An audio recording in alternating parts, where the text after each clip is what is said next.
Good evening. I'd like to call this meeting to order. Today is Thursday, March 27th, 2014. Clerk, if you call the roll, please. Councilor McCormick. Here. Councilor Camardo. Here. Councilor Cuddy. Here. Councilor Rusica. Here. Here. Would you please join me for the Pledge of Allegiance? Pledge allegiance to the flag of the United States of America and to the republic for which it stands, one nation, under God, indivisible, with liberty and justice for all. You remain standing for a moment of silent prayer reflection.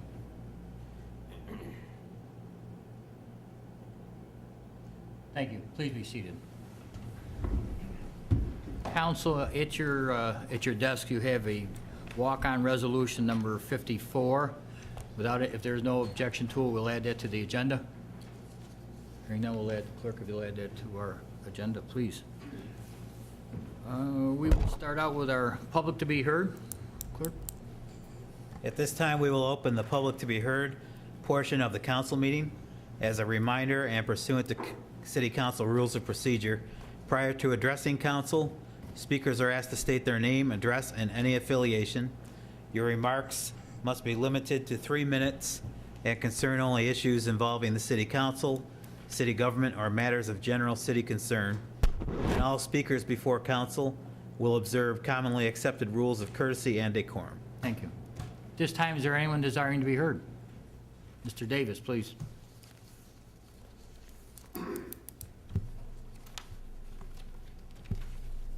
Norm Davis, Housing Commissioner on the Executive Committee of the Salvation Army. Good evening, everyone. As our chairman last week, Ron Quill, alluded to, we were more than happy to hopefully that our people in our community would help the Salvation Army kitchen. We're running low on perishables and everything, and we would appreciate all the help we can get from our community because we know this is a giving community. And on the second note here, I've been sitting here through the budget where everyone comes up to make their bids for their particular commissions or department heads and everything.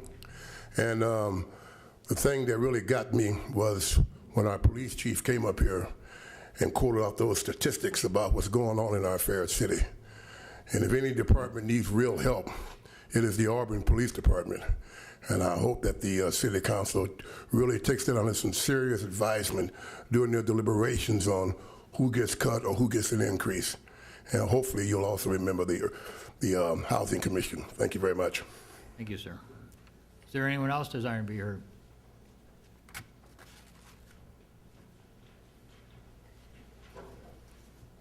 No one else this evening? Very well. We'll close that portion of our meeting. Move along to the approval of meeting minutes from Saturday, March 15th, 2014. Do we have a sponsor? Councilor Camardo, seconded by Councilor Cuddy. Discussion? Clerk, if you call the roll, please. Approval of the minutes for Saturday, March 15th, City Council meeting. Councilor McCormick. Aye. Councilor Camardo. Yes. Councilor Cuddy. Yes. Councilor Rusica. Yes. Mayor Quill. Aye. Minutes from meeting of Thursday, March 20th, 2014. Councilor Camardo, seconded by Councilor Cuddy. Discussion? Councilor?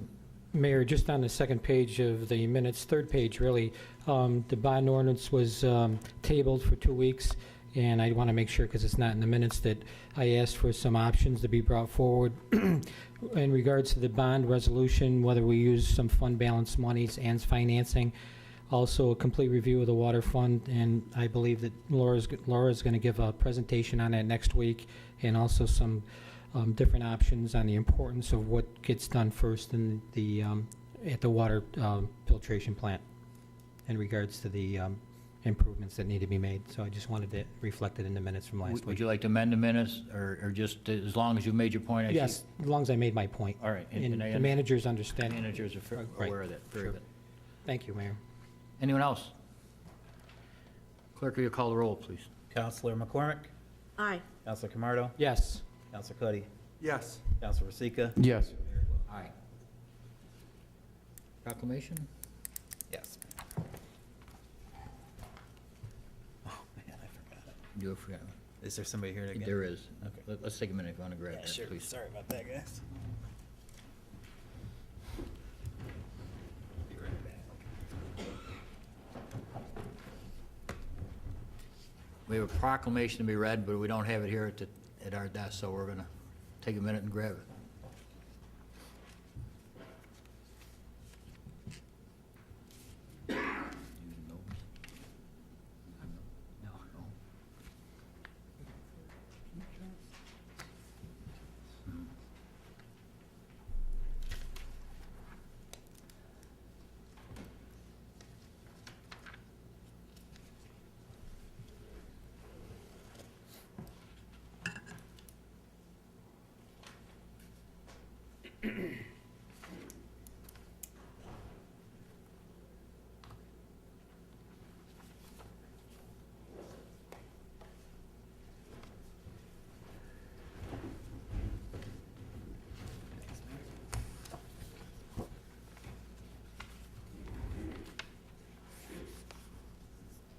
From the Office of Mayor Quill, whereas Seneca Cayuga ARC is a not-for-profit agency comprised of people dedicated to assisting and supporting individuals with intellectual and other developmental disabilities, their families, and the community. And whereas they provide opportunities and choices for treatment, education, recreation, and community living to assist individuals with disabilities in realizing a productive and fulfilling life. And whereas Seneca Cayuga ARC offers a full array of services to individuals of all ages who have been diagnosed with autism. And whereas we will be joining thousands of others from 90 countries in illuminating buildings with blue lighting to draw attention to autism on Wednesday, April 2nd. Therefore, I, Michael D. Quill, Mayor of the City of Auburn, New York, on behalf of the City Council and the citizens of Auburn, do hereby proclaim April 2nd, 2014 as World Autism Day in the City of Auburn, and urge the citizens of Auburn to continue supporting Seneca Cayuga ARC and to promote an increased awareness to autism. And with us is Ann Ventura. Ann, if you'll meet me at the rail.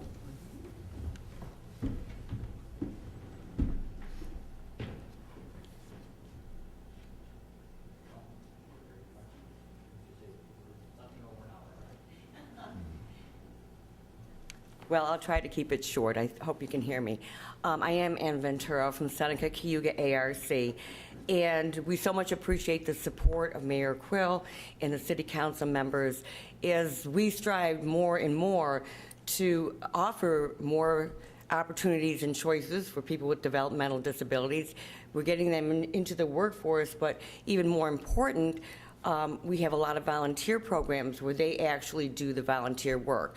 And so they love becoming more part of their community, and we appreciate this that supports those efforts. So thank you so much. Thank you. Thank you for being with us this evening.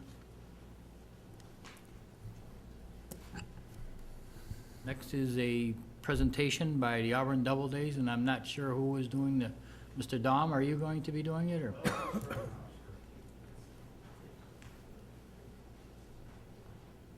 I'm Dave Dahm, president of Auburn Doubledays.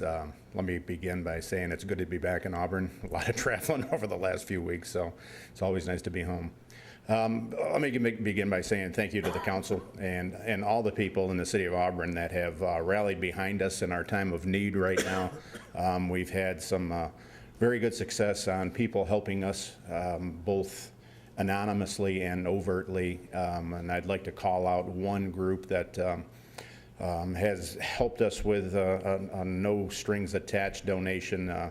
Fox Dealerships and Toyota Company have given us a combined $10,000 to help us through our time of need, for lack of a better term. So I wanted to call that out right now. And again, many anonymous people have helped us out. So we're working real hard to pay back the loan that the city has given us. We're going to pay back, it's our intention to pay back early and get baseball back on its feet in Auburn for a long, long time to come. Having said that, I've been asked to introduce our new staff that are basically running day-to-day operations for the Auburn Doubledays. I'd like to call up Mike and Kenny, let them introduce themselves. Mike Vosinas is our general manager, and Kenny Lindberg is our operations manager, and I'll let them introduce themselves and have a little talk. Thank you.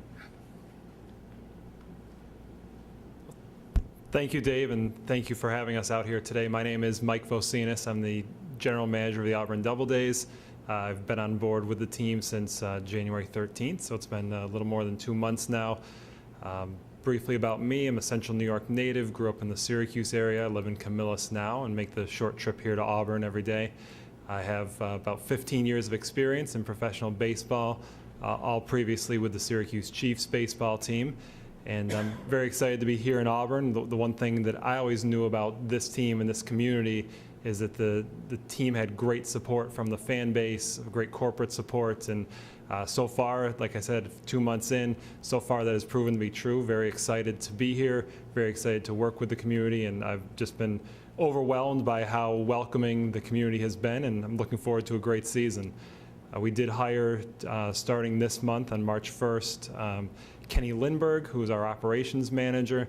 Kenny most recently worked for the Jamestown team, also the New York Penn League, the same league that the Doubledays play in. He's got experience working with the team in Elmira, New York, so it was important to us to bring in someone who was experienced both in baseball, also working in communities of this size. And I'll introduce Kenny now. He can talk a little bit about himself. I'd just like to say thank you for having us out. Thank Dave and Mike for the opportunity that they've bestowed upon me. As he said, my name is Kenny Lindberg. I'm a native of Meadville, Pennsylvania, town of roughly 15 to 20,000 people. I've been working in small markets pretty much all the way through, so I do have a small market mindset that I feel is beneficial to being in Auburn. I'm real excited about the opportunity I have to meet the great people in this city and work for them on behalf of the organization. And with that, I wouldn't like to take much more of your time. I just want to say again, thank you for having us out, and that's it. Before you sit down, Mike, I'll address this to you. I know we are looking for housing for our ball players, so you have a little bit of free TV time. You want to put a plug in, go for it. Sure, shameless plugs are always a good thing in our business. So a lot of people have asked us how can they help the Doubledays. 2 ways. One, support the team. Come out to the ballpark this summer, enjoy a nice night out at Falcon Park. And equally important, we are looking for host families for the players. It's difficult that they're only here for about 2.5 months. It's tough to find short-term housing. And so what we look for is we look for families in the community that will take in a player or 2 players, or there are some families out there that, believe it or not, take in 4 players for the summer. It's a rewarding opportunity for a family to showcase the community that we're all proud of. These are young men who are in their first year or sometimes second year of playing professional baseball. And so having some guidance for them is very important, making them feel welcome in the community. There's really not much required of a host family, really just provide a bedroom and provide a welcoming environment. Other things such as meals, transportation, those are all optional. That they're certainly not required by any means. It's just most important, it's having that safe, welcoming environment and just being there as a guide for one of these young men that would be between ages 18 and 22. If you are interested, you can call our office and we can give you some more information. We've prepared some documents, an FAQ, which has some of the information about the requirements that I just mentioned, and there's also a questionnaire. That's another question that comes up is what type of player will I get? And we've compiled a questionnaire with some help from the Washington Nationals to make sure that we match players of similar backgrounds, interests with families so that we can make it the best match possible. Thank you. And lastly, Mike, you were at the luncheon today. The chairman of the county legislature challenged the city of Auburn to a wiffle ball game. So possibly we could have that at Falcon Park. We can absolutely have that at Falcon Park, and anything we can do to give the city an edge over the county. Let's not put that on tape. Oh yeah, I think we can beat them fair and square, but thank you. Yeah, we'll beat them fair and square, but maybe a nicer locker room or something like that. All right, very good. Thank you. You're welcome. Thank you for being with us. Would you like to introduce our next guest? Yes, Mayor and Council, we have the representatives from Siemens and their associates here tonight to give an update on the Mill Street Hydropower Project. As you know, it's moving along very quickly now. So I'd like to introduce Steve Heslop and Gene Schumacher-Franzek, yes, the man with two last names. Great. Thank you for having us here tonight. I know we've been in front of you quite a few times talking about the Mill Street Hydroelectric Project, and we're pleased to be able to come and show you the progress that we've made on that and go through mostly a slideshow. We got pictures and things, and please ask questions as we go through this. We really would like to be able to answer those questions. We also have Rich Rudershauser here. Rich is one of our energy engineers working on the project, making sure that calculations are done right, project's running properly, and that sort of thing. So we got a good team. So I think we have a pretty well-rounded team here to answer your questions tonight. A little background in case you're not aware. The existing Mill Street hydroelectric plant was shut off in about 2004. There was equipment problems. They couldn't run. There were tariff issues and all of that. And what's happened since then and why this project has been moving ahead is in part with assistance from the New York State Energy Research and Development Authority, NYSERDA. They've awarded a grant for about $200,000 that helps offset the cost of the project. And as we were developing the replacement turbine and generator for the plant, we were able to upsize that equipment. There's increases in efficiencies. We took advantage of as much of the water that we can there, and putting in equipment that really could maximize the output of that. So we generated about a 61% increase from what it was producing. And then looking at the one of the other reasons this has been a viable project is the enactment of the remote net metering, which basically allows us to generate the power and then let you offset your existing cost of utilities in other buildings. So we can say, if we're generating power, some of that can offset the cost in this building or in other buildings. So we look at what's most favorable, and that's a very formal program put together through NYSEG and the Public Service Commission, allowing us to make this work financially. Another reason, a lot of the infrastructure was in place. The heart of the system, the building, the penstocks, the physical structures and that sort of thing were there. So we were able to adapt those to the new equipment. And you had maintained your FERC exemption, which was important. That allowed us to just roll right ahead with the project. So we didn't have to go through that whole submission process again. We just had to do some updating on that, which went quite well. In terms of the scope of the project, basically we've stripped out all of the old equipment, including the turbine and the generator, and we've installed, Gene's going to talk a little more about it, we got some pictures, but we've installed about a 625 kilowatt unit. I believe it was a 400 and some kilowatt unit there before, and all the new equipment that goes along with that. So it's all in, you'll see it. So it's all new electrical equipment. We took out all of the switchgear, all the wiring, all of that. So it's all going to be new inside the building, and all the things that go along with that, the heating in the building, the fire alarm, that sort of thing. And then we'll be commissioning that equipment very soon. In terms of the infrastructure, we've installed new trash racks. We were putting in new deck grading so that when we want to clean out the debris, we now have a mechanical excavator with a rake, where before that work was done manually.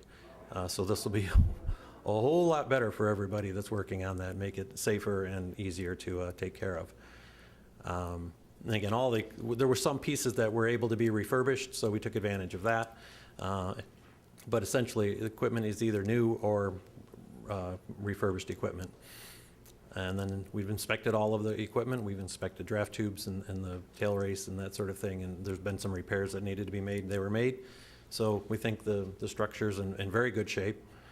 And at the same time, the site was overgrown with trees and things, and the city actually went in and cleared out a lot of that. We've done some of that, but and the site's, it's a little bit of a mess over there right now, but that's not uncommon for this type of a project. And as the weather gets better, we're going to be cleaning that up. The penstock where the water came through the channel then down into the building, because there hadn't been flow through there for 10 years. There's a lot of sedimentation, and so that had to all be cleaned out. Before you move on, I know when you were here about a year ago and we were talking about the project, you said some of the equipment that was there could have some value to it, or potential value to some of the old equipment that you're taking out. Did anything happen with that at all? Or I know you said some of it was refurbished, but was there any value of any equipment that came out? There really wasn't. You want to take that? Well, you're saying the right thing. Anything that we did take out was not worth the saving. It went to the recycling. Okay. So it probably, and having to handle it and get it out of there, and it was, it was just. I know that question came up last time. I just wanted to follow up on it when we Yeah. were talking That before. was some pretty old equipment. Yeah, I can imagine. So, and we mentioned the new excavator. I think that was one of the key benefits is that instead of having to manually go in and clean out the debris, having the excavator with a rake, and we provided one that can be moved to other sites and adapted to other sites if it's appropriate. So we think it's coming together quite nicely.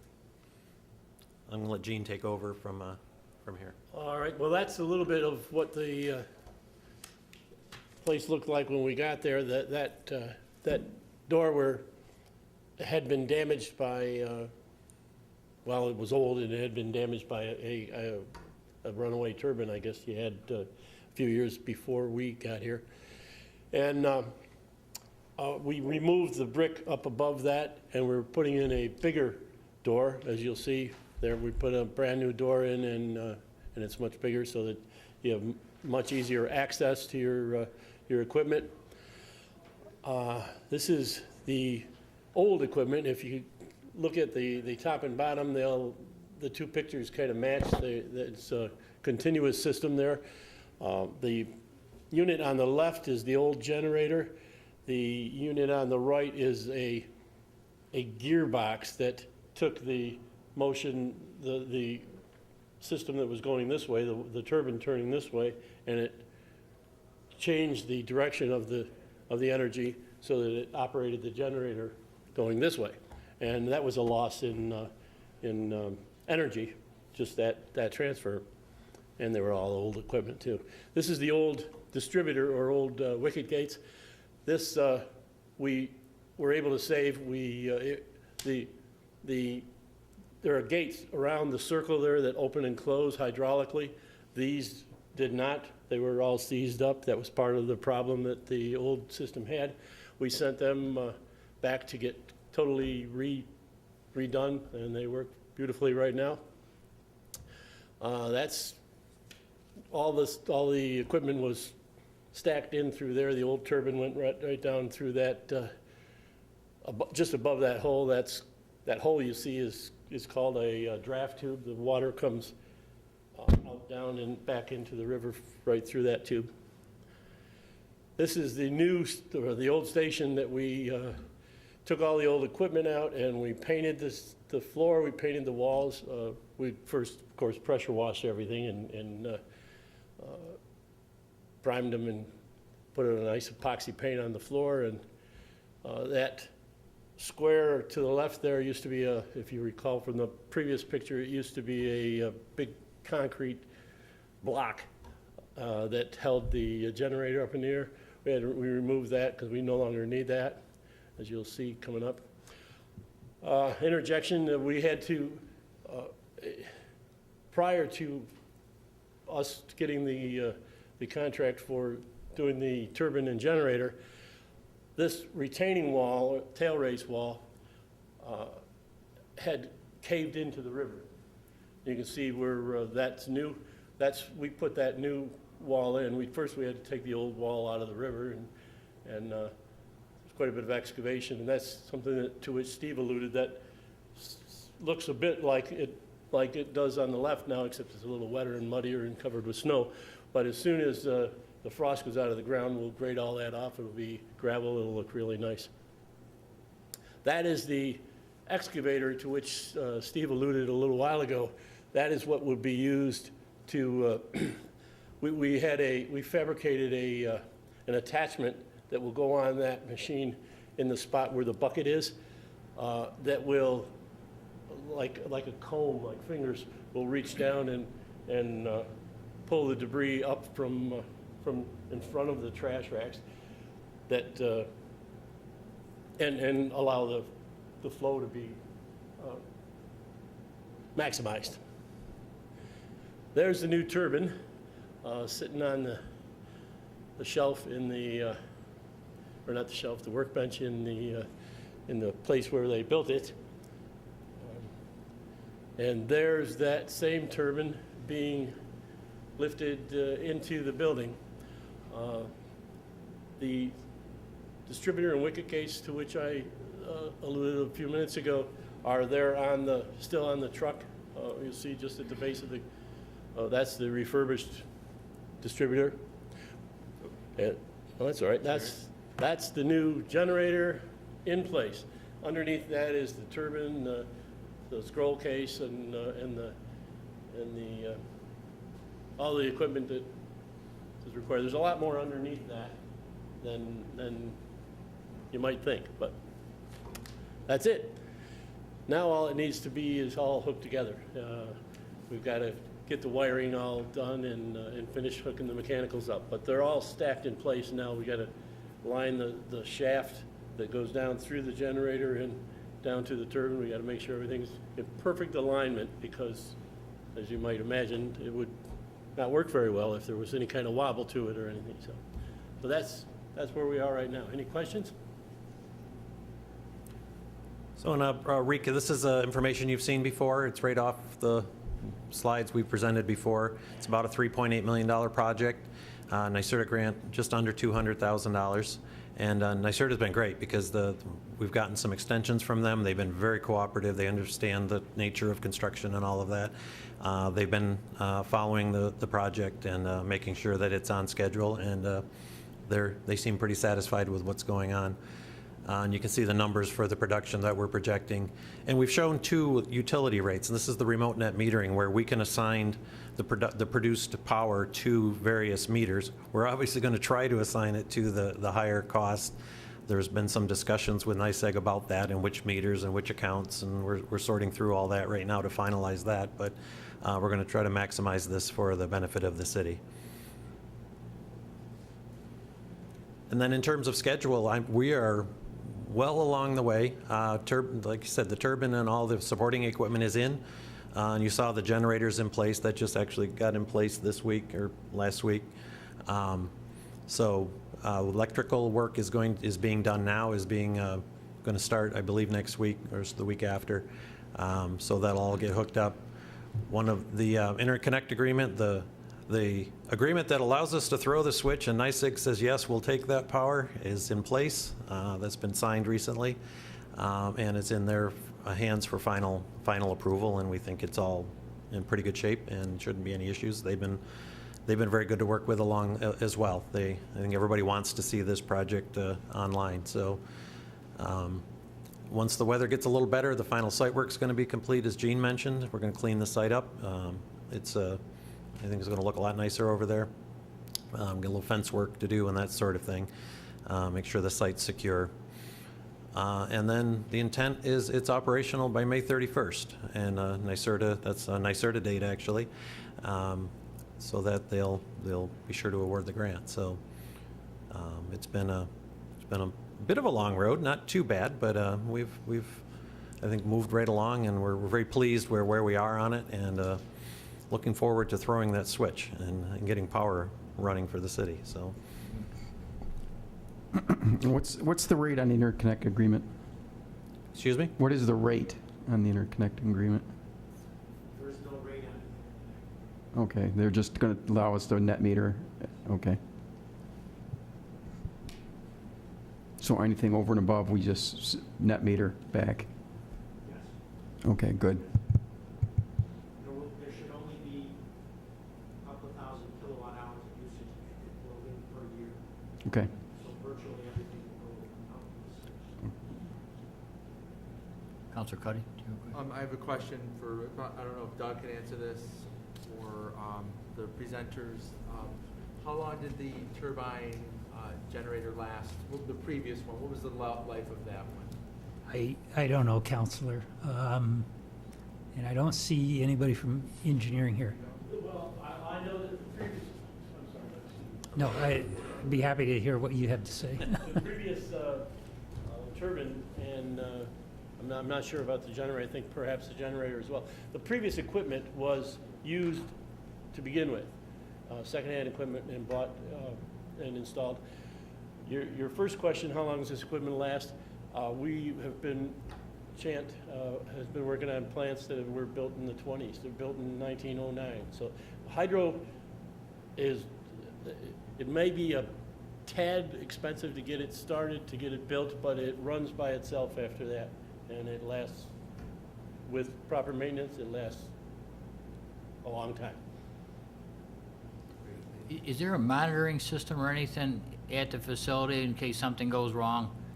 There's this, what's called a SCADA system. The SCADA, okay, all right. That is monitoring a lot of things, monitoring the levels of the water in front and behind the turbine, the pond, the lake, the dam, and the bearing temperature, the oil levels, all of the important data that you'd want to know.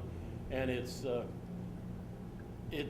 on a, it's able to be, the station is able to be operated from the water treatment plant. Water treatment, all right. Basically, Good, all right. Does that system collect vibration data as well?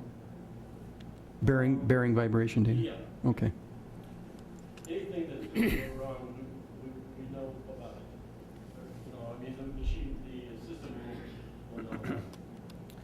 Mayor, just one quick question. I know the last time this came up in conversation, and it's good to let the folks know, we have different flows in the outlet because of the seasonal runoff and things like that.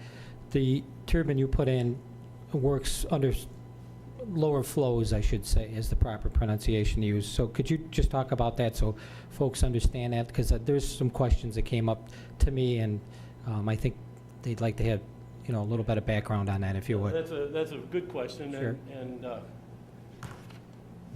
it's with the system we've put in, will operate on most any level of flow that you'll get through that river, both the low levels and the higher levels. The wicket gates, the distributor I talked about, it's a big circle with fins on it, and the fins close or open hydraulically, and it's a function of the flow of the river as to how they're open, and their function is to distribute the water to the turbine evenly, so that this turbine is getting an even force on it. And the turbine additionally has blades. You saw the blades on the turbine also are hydraulically operated, so that you can maximize the resistance for the transfer of energy from the water to the turbine and eventually to your refrigerator. And that's where we picked up a lot of the additional generation, was because we can now handle that lower flow. The system is designed to do that, where before it reached a certain point, even though there was flow, the turbine couldn't turn. Because sometimes during the year you see a trickle in the outlet of water. It's very at a low level that's coming out of the outlet because of, you know, dry weather and things like that. And there will still be times when the turbine won't be generating, but be a lot less times than there were. Good, thank you. Thank you, gentlemen. Great, well, thank you very much.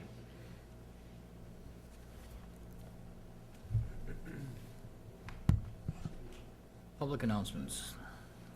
Okay, Mayor. The first is a letter Councilor McCormick has asked to have read into the record. It is from the members of the Owasco Lake Watershed Management Council, and is a letter to the State Department of Environmental Conservation, Ken Lynch, Director of Region 7. Dear Mr. Lynch, on February 21st, 2014, a large runoff event occurred that caused a significant amount of liquid manure to enter Owasco Lake. The attached picture was taken on February 22nd, 2014, shows what the lake looked like on the shore near Fire Lane 26 in the town of Scipio following the event. A sample collected from a numbered stream near Fire Lane 20 in the town of Scipio by the Cuyahoga County Health Department on February 21st, 2014, had a phosphorus level of 7,930 parts per billion and an ammonia level of 25.3 parts per million. This discharge of manure appears to have caused a water quality violation of the Environmental Conservation Law.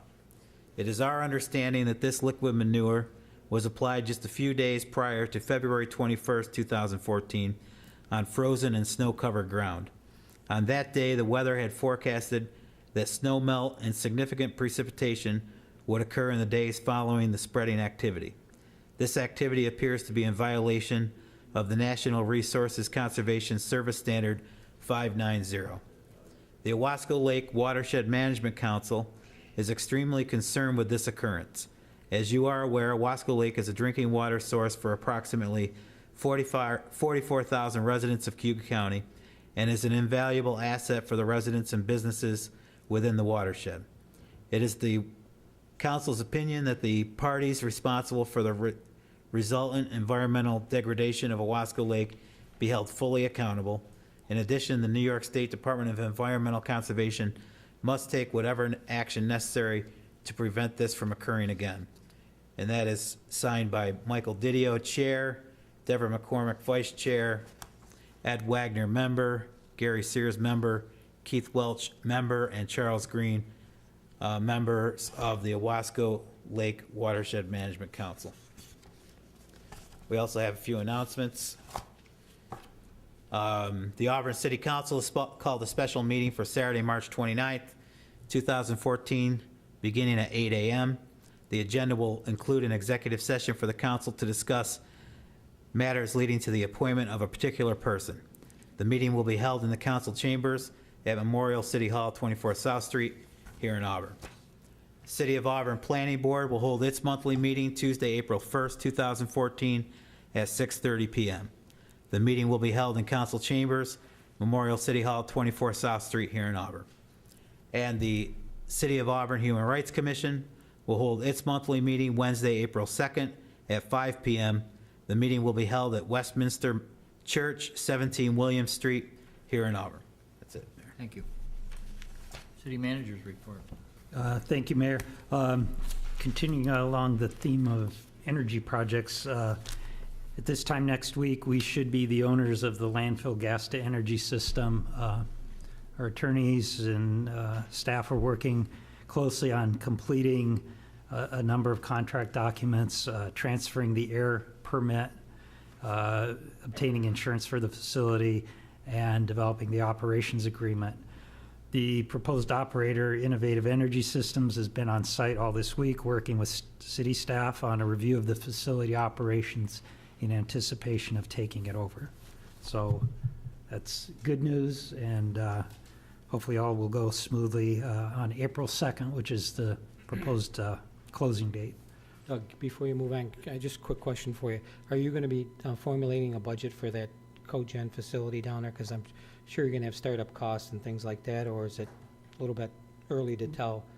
We will budget some money for that, yes. All right. Right now, we're still sorting out how much we need in terms of spare parts and what the actual operations contract amount will be. Another item, I attended the State of New York City's conference at Cornell on Tuesday. It was an invitation event. It talked about the financial challenges as well as some of the emerging successes in New York cities and municipalities, and it focused on Syracuse, Utica, Rochester, and Buffalo.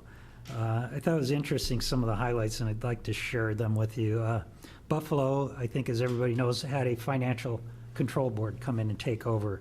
That control board is now in an advisory status, but some measures that control board took was a wage freeze for 4 years, citywide hiring freeze and large-scale layoffs, switch to a single health insurance provider to save expenditures, and as of 2005 and 6, after the control board relinquished the control back to the city and maintained an advisory role, they've seen their credit ratings improve. However, their trends are still seeing decreasing property taxes, assessed valuation in the city itself is low, and they're making a renewed commitment now towards expenditures for social, cultural, and community services. Those were things that were overlooked during the term of the control board. They continue to be dependent on their fund balance to close their budgetary gaps, so it makes them somewhat financially vulnerable. They have open labor contracts, and they've seen limited flexibility to raise revenues due to the property tax cap. In addition, they're heavily reliant on state aid. So while they're moving forward, they're not out of the woods yet. Utica was warned that the Financial Control Board might take them over in 2012. It's interesting, Utica is a little bit different. They've become a refugee city. 13,000 of their residents are refugees from 31 different countries. 17.6% of Utica's population was not born in the United States. So they have some cultural diversity issues to deal with there. In 1996, they sold their water assets and put them into a water trust fund and used those funds to balance the budget over subsequent years. Those funds were almost near exhaustion when in 2012, the state comptroller threatened a control board. Shortly thereafter, the new mayor in the last 2 years reduced the workforce from 630 to 510. They overrode the tax cap in 2012 and managed to balance their budget at that time. First time in a number of years that they didn't use their fund balance. Rochester, it's kind of been labeled as a fairly conservative city, but they still had their financial challenges. They have a self-imposed debt limit. They took advantage of pension leveling. They've had a hiring freeze. Their focus has been building and protecting their reserves. And as a result of their policies, Moody's, which is a bond rating agency, has rated them A+, which is a very, very favorable rating. They've developed some healthcare cost-sharing arrangements with their unions. They've shifted some of their costs to user fees so that those costs are covered largely by the beneficiaries of those services. And their future, they're looking to build a knowledge-based economy, building upon their history with Kodak and Xerox and others to become a community that's attractive to creative, technically based people. Syracuse, half of their property is tax exempt. For reference, I think most people know in Auburn, 33% of our property value is tax exempt. They have a very high poverty rate. It's 55% among children. They've lost population largely to the outskirts outside the city limits, and their fund balance is projected to run out in the next several years under current trends. They have, in their efforts to become financially sustainable, they've built some strong relationships with the county and negotiated a sales tax agreement under which the city of Syracuse gets 25% of sales tax revenues that are generated in Onondaga County. Some of their non-tax facilities, and most notably Syracuse University, are now making pilot payments because they're tax exempt, but they have been convinced of the value of making some payments back to the city to help offset the impacts they have on their municipal services. In addition, they're focusing on partnerships with medical and educational institutions, some of their strongest core business sectors. Some of the other discussions revolved around consolidation, regionalization, shared services. Some of the conclusions that came from this, and this is some of this is from Cornell research and some of it was from actual breakout groups. The costs are not always lower. A lot of thought is that if we share services, we regionalize, we consolidate, the costs will be lower. Most of the studies show that that's not generally the case. In fact, in some cases, costs are frequently higher. There's another challenge to this regionalization, shared services, and that's the colloquialism, the control, the geographic identity that is deeply embedded in a lot of communities, and nobody really wants to give that up. There's also an issue of cost to implement some of these shared services. For example, if we want to consolidate public work functions in one garage, sometimes that would require the construction of a whole new facility sufficient size to house joint operations. And finally, it was noted that there's been a lot of sharing and consolidation already, that a lot of the things that seem to make sense to the municipalities have been implemented. The things that are left are far more challenging. I also found it interesting that 2 out of 3 collective bargaining agreements in New York City's have expired, and they're working under expired contracts, mainly because they've had difficulty in negotiating terms of new contracts given their current financial situations. So I can share those presentation materials with the council, and I'll send you the link to those. That's all, Mayor. Very good, thank you. Doug, before you move on, maybe we could spend some time in the next couple of weeks exploring some of those avenues and looking at some more of the information that you gathered, if we could set a little bit of time aside at one of the council meetings. And also, are we moving ahead with the county meeting? Because I know you talked about shared services, something that we need to look at with the county. The mayor and I met with the chairman, and he asked us to wait until after next week and work on a schedule at that point. Doug, thank you for that recap of the meeting and basically detailing the several cities that have been given.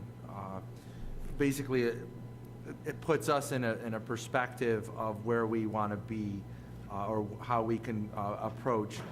From my perspective, it seems like Rochester seems to be a city that is actually dealing with these issues in apparently the most autonomous way in the fact that it hasn't really gone outside of its own purview to you know, they've been, all of their fixes have been self-imposed and not by the state, whereas the other ones that have sought outside control have, it doesn't seem like Utica or Buffalo have fared well in that. So I think that's important to remember as Auburn considers some of the recommendations that come down. And I know, so Moody's has given Rochester an A+ credit rating. What is our credit rating source? Is it Moody's or is it another? Moody's, and I think we're A. Do you know, Laura? I think the last bond issue, I think we were A. Okay. So our credit rating is good. Yes. So we have a good credit rating. Yeah, And we're investment grade. investment grade. And that's something to be proud of. It allows us to borrow money cheaper than if we had a poor bond rating.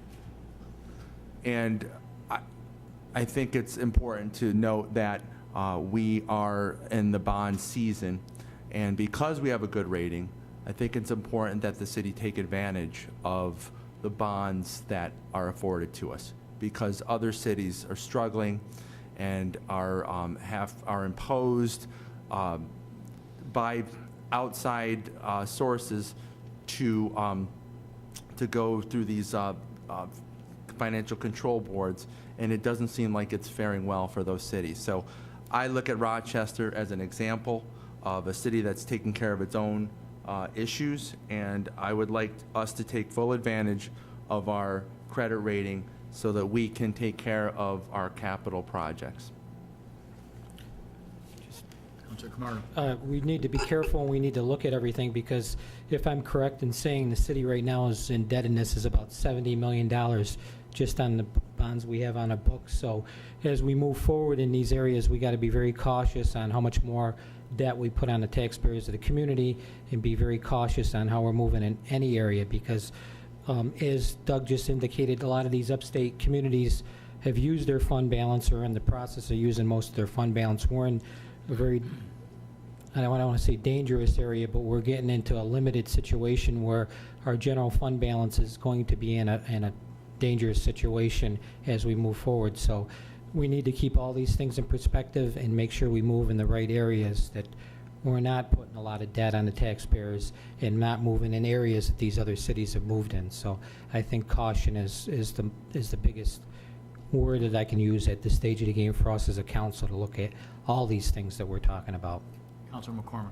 I have a question on the bond rating. I don't know who the right person, so I'll just throw it out there.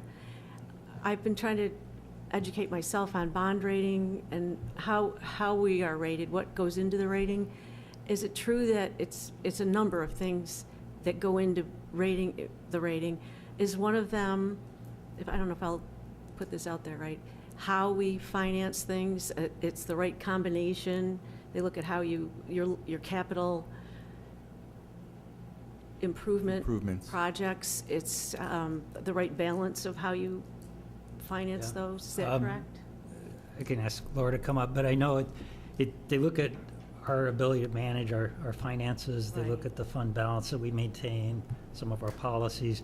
We look at the community to see if there's optimism in the community and there's growth and there's positive movement forward. Laura? Yeah, basically they look at your indebtedness. They also look at your financial position, and they assess the management team through a series of interviews. And we'll be going through that in a couple weeks. Our fiscal advisors helps us through that, helps us so that we do get a good rating. And we have always had a decent rating. I think we're right below the first tier. There's A+, and we're A. Yeah, so we do have a good rating, and I can get that for you if you'd like. So, are actually just looking at our indebtedness is not an accurate picture of our financial well-being. There's several things that basically give us our credit rating and makes Auburn, gives us the power to borrow at such a good interest rate. So it's not just how much we're in debt. It's in relationship to several other, our ability to manage our fund balance. And that's another thing I'm concerned about. If we do not bond and we go into our general fund and the various fund balances, that could hurt our credit rating, and I do not want to see that happen. So this is, again, it's a balance of several, municipal finance. What I'm basically learning over the last 3 months is not like personal finance. And one of the things that I want to make sure that the council is aware of is that the kind of capital projects that are coming down the pike, which I detailed last week, we have about 6.7 water projects coming down this year that need to be bonded.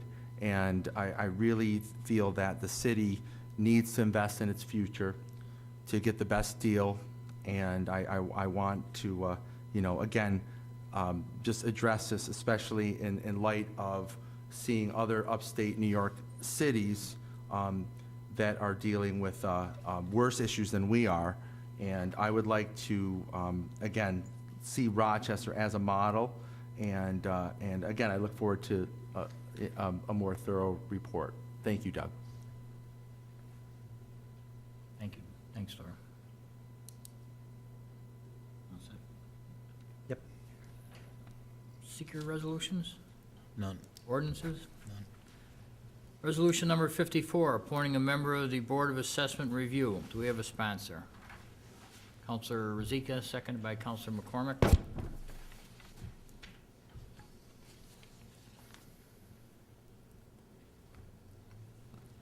Whereas the provisions of the New York State real property tax law and city charter require a municipality to appoint members of the Board of Assessment Review, and whereas the city of Auburn has constituted such a board, and whereas the city is conducting a revaluation of its current assessment, and it is recommended that Mark Stapira, who is qualified to serve in such capacity, be reappointed to the balance of the vacant term, which will commence upon the passage of this resolution and will expire on September 30th, 2018.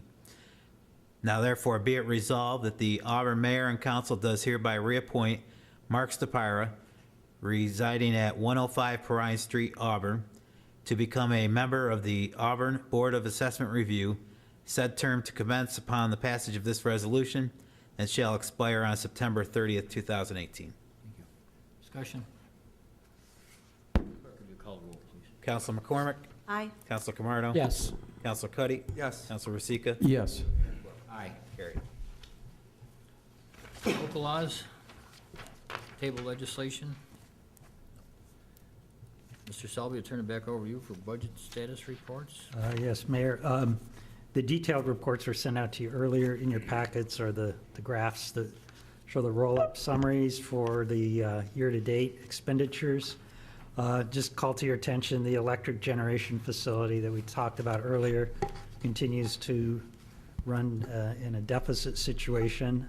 That should be remedied beginning in April and May when we take ownership and operation of that.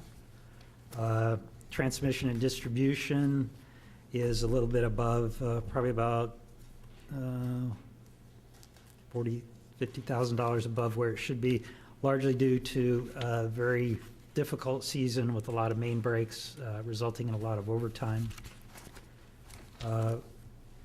The Corporation Council, as was discussed during Corporation Council's presentation, their costs are exceeding their budget at this point in time. On a positive front, the revenues continue to come in a very good fashion for the codes department, and water and sewer revenues seem to be tracking fairly close to projections. Doug, just a quick question if I could, and I know we talked about this last meeting, but John, Corporation Counsel's office, have you exceeded your services account? Oh, yes. Yeah, and where's the money been coming from to pay those bills? Because I see There's them. going to have to be a transfers somewhere along the line from the general fund to make up the deficit. And In the meantime, I see there's bills in a claims list that have been paid or not, yes, and where'd that money come, I believe that's been coming from, yeah. but we,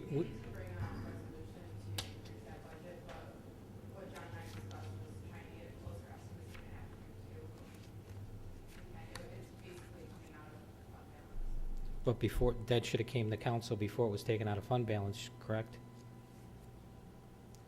Yeah? I think what we were trying to do was come to the council once, as soon as John Well, I understand give that, us a but projection. it's supposed to come to council before any accounts are overdrawn, is my point. And I think we have to look at that sooner than later, and if we have to make two different transfers, so be it, but it states in the charter that you're not supposed to overdraw an account without transfer from council approval. So anyway, that needs to be identified and rectified. Please. But it's, technically, he's still within his full year budget, but he's going to run out of money here in the next month. But the account has been overdrawn, correct, or no? Not yet. His No. budget is $245,323. Looks like expenditures are $237,000. That's including the ones that are coming up in this No, claims list? no, they're coming up, but so is a request to amend his budget.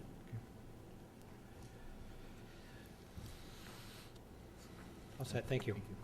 Mr. Sullivan, back to you. Oh, the other item we have on the agenda today that's budget is the preliminary revenue projections. I know Laura's provided a handout, and I'll ask her to come forward and walk through this and tell you some of the main assumptions in these projections.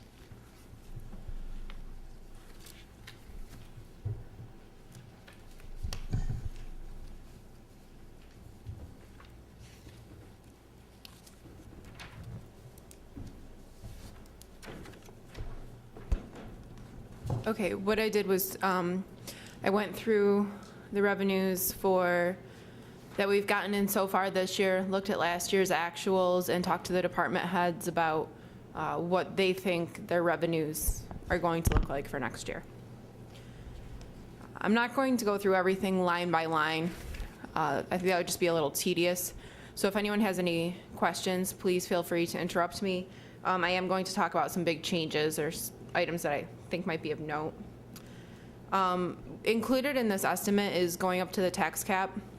I know we don't have to, but this is what we would do. This is the amount that we would go up to if we were to go up to the tax cap. And that's less 5% allowance for uncollectibles. That's standard. That happens every year. We wish everyone would pay their taxes, but it's not going to happen. The next line item that I increased quite a bit is the interest and penalties line, account 1090. And I brought that up to $180,000. It's been trending high for the past couple of years, so I thought that we should bring that into line to where it has been. Sales and use tax, that looks low if you look at the actual year-to-date right now, but there's usually a large accrual at year end, so we don't get our June payment until sometimes mid-August. So that's why that looks a little bit low, but we do expect it to be consistent to slightly higher than last year come the end of this year. The utilities and gross receipts tax, it's been decreasing consistently, and I brought the revenue down from last year by about $250,000.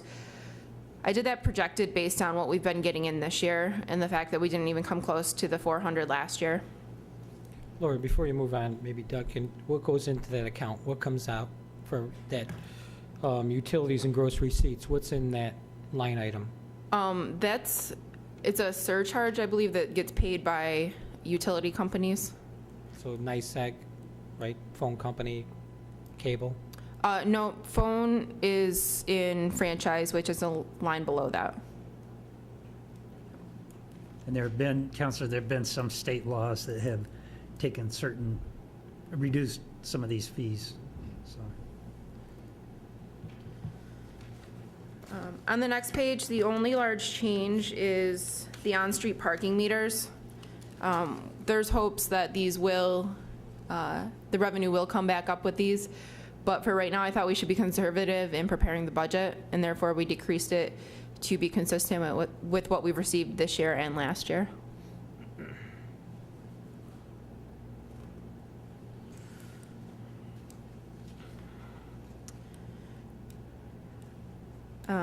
The skating rink rental for hockey, I increased that a little bit because the last couple of years it's been around $60,000. So you'll see that jump a little bit. And then there's a couple items in here which are budgeted for this year, but you'll see they'll have $0 balances. That's civil service charges, account 2220, and interest earned that's allocated from the capital accounts. That's 2402. Those are year-end allocations, or they're billed once a year. So there will be revenue there in the end of the year. It's just not recorded yet.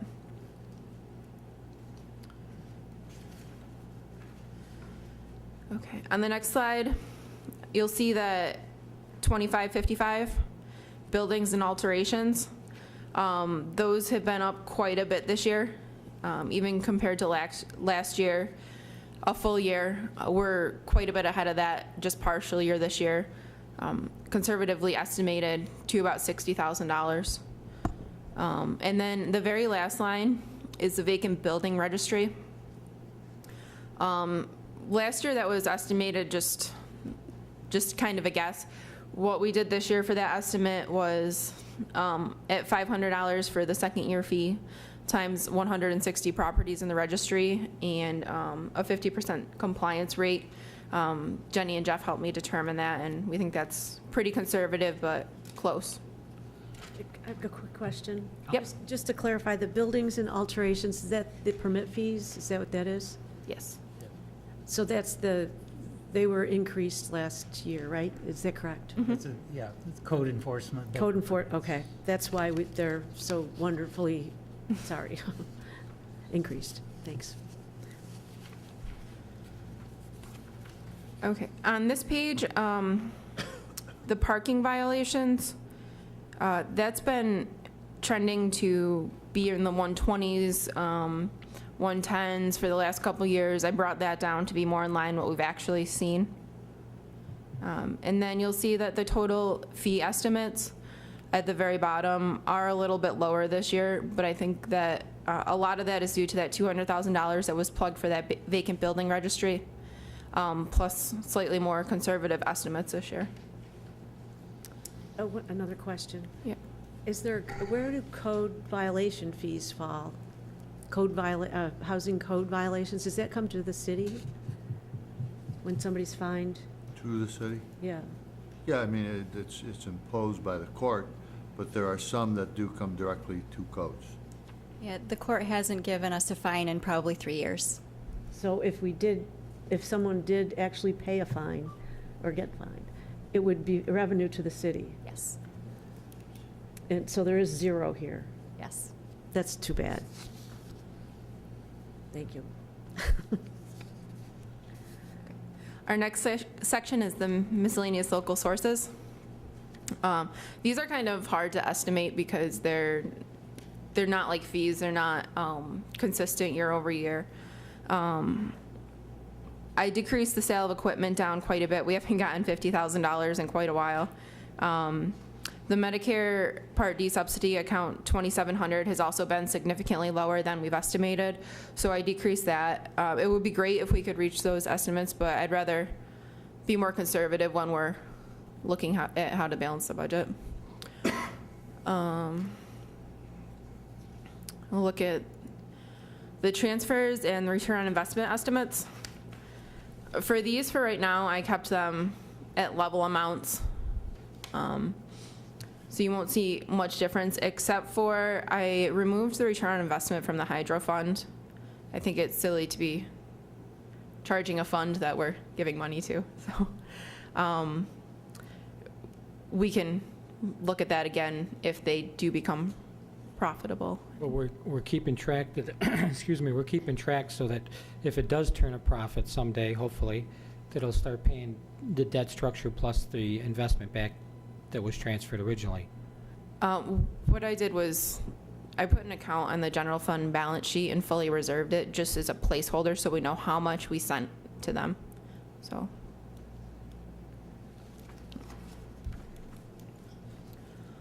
Okay, federal and state aid estimates.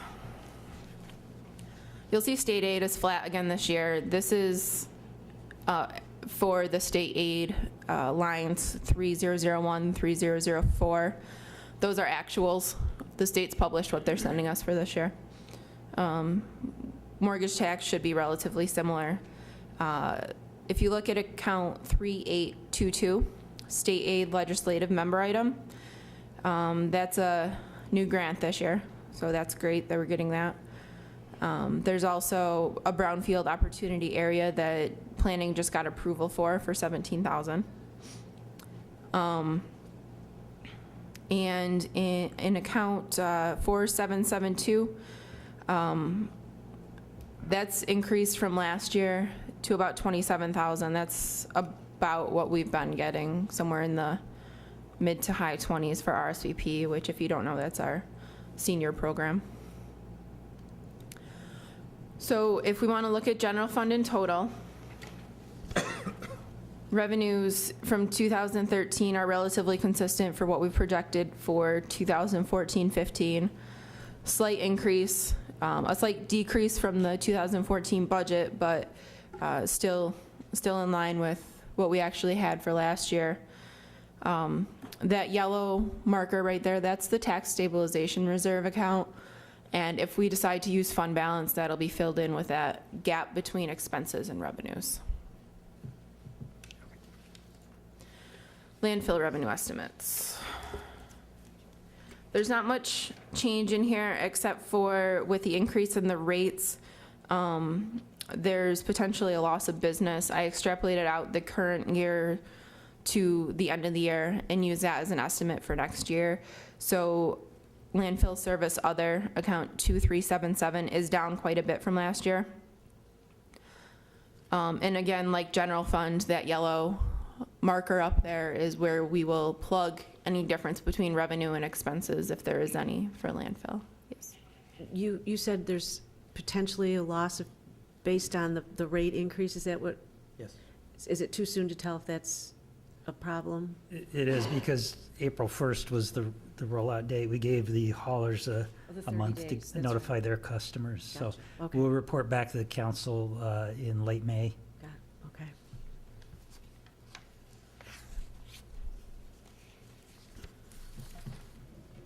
Water revenue estimates. Water revenue is estimated relatively close to last year. It looks like there's a very large increase in the projected account 2140, metered water sales public. What that is, though, is $520,000 of revenue that we expect to get from the Wendell project that offsets and nets to zero with the debt service payments for the Wendell project. So that's not really it. It is an increase in revenue, but it nets back out because we have an increase in debt service as well. So if you look at the bottom line, most of that increase is that $520,000.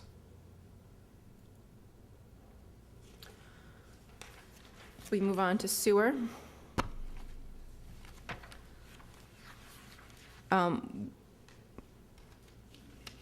The sewer runs public, the first line item on there.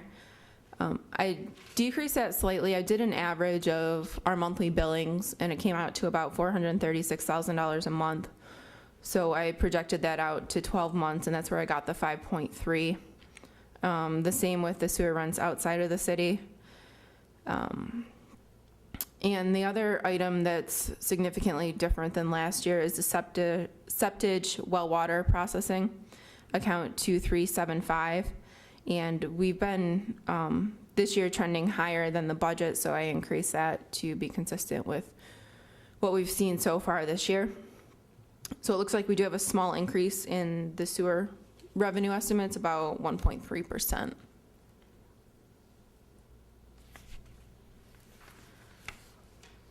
Power utility estimates are very conservative right now. Until we get it up and running, we're not going to know exactly, or maybe even a great estimate as to how much revenue is coming in. So I just did the estimates based on the current year for the sale of the electricity and for, for the sale of the electricity for the wastewater treatment plant. The sale of electricity, I left at $270,000. And then, as you heard in the presentation by Siemens, we will have hopefully about somewhere between $180,000 and $200,000 coming from the Mill Street Dam. Just a quick question for you. 579, it says bans redeemed from appropriations. Could you break that out, please?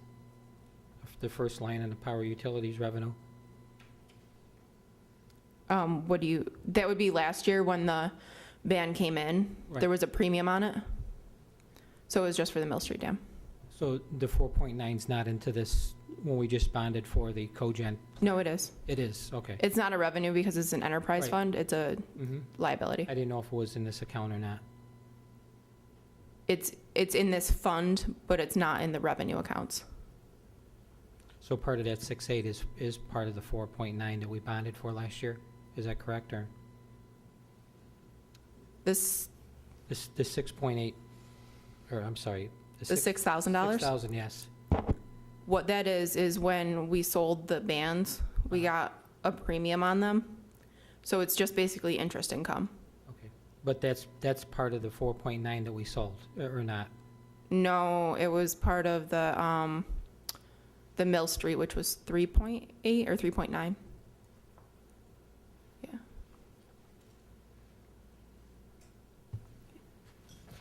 That is all.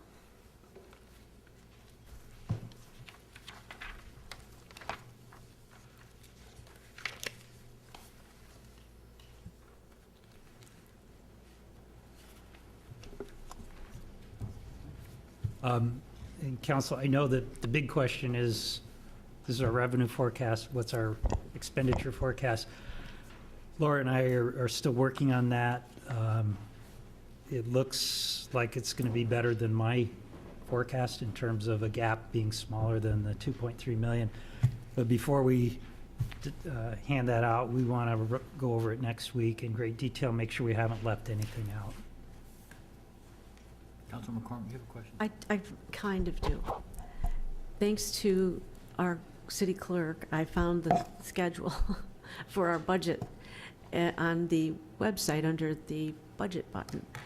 And next week, I'm trying to make sure I'm ready. Next week is April 5th, is that right? Yes. And it says, city manager to incorporate preliminary council input. We don't owe you anything, do we? Do we have anything you're expecting from us? Or is that night you want our input? No, I mean, we're receiving input All through the time? through the process. Got it. so- Okay, I'm good. I'm good. All right, I just wanted to make sure you weren't, we were, I mean, if there's something to offer this evening, okay, we're in good shape then. I am, anyway. I think the counselor was going to say your dog ate her homework. No. Yeah, that's what she was going to come in with. Am I late with my assignment? Okay, I'm good. Thank you. Thank you, City Clerk, too. The next one, we have council rules and procedure discussion. I don't know who's going to lead that. Mr. Selby, Mr. Rossi, Mr. Mason, I don't. Mr. Mason. Mr. Mason.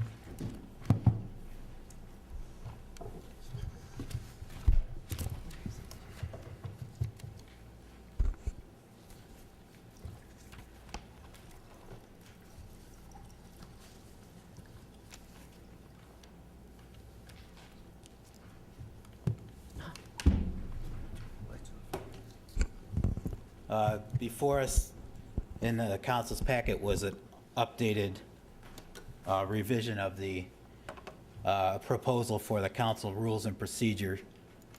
And just as a little bit of a background, at the beginning of the year, Councilor McCormick recommended at one of the council meetings that we take a look at this. Subsequent to that, a few weeks later, Corporation Counsel John Rossi, the city manager, myself, and Councilor McCormick had a meeting in which we spent a couple hours and went item by item and line by line through the council rules and procedure. And that leads us to the draft that's in front of you tonight. Yes, Councilor? What I'm looking for, and I was looking for, is the from to, is what language changed.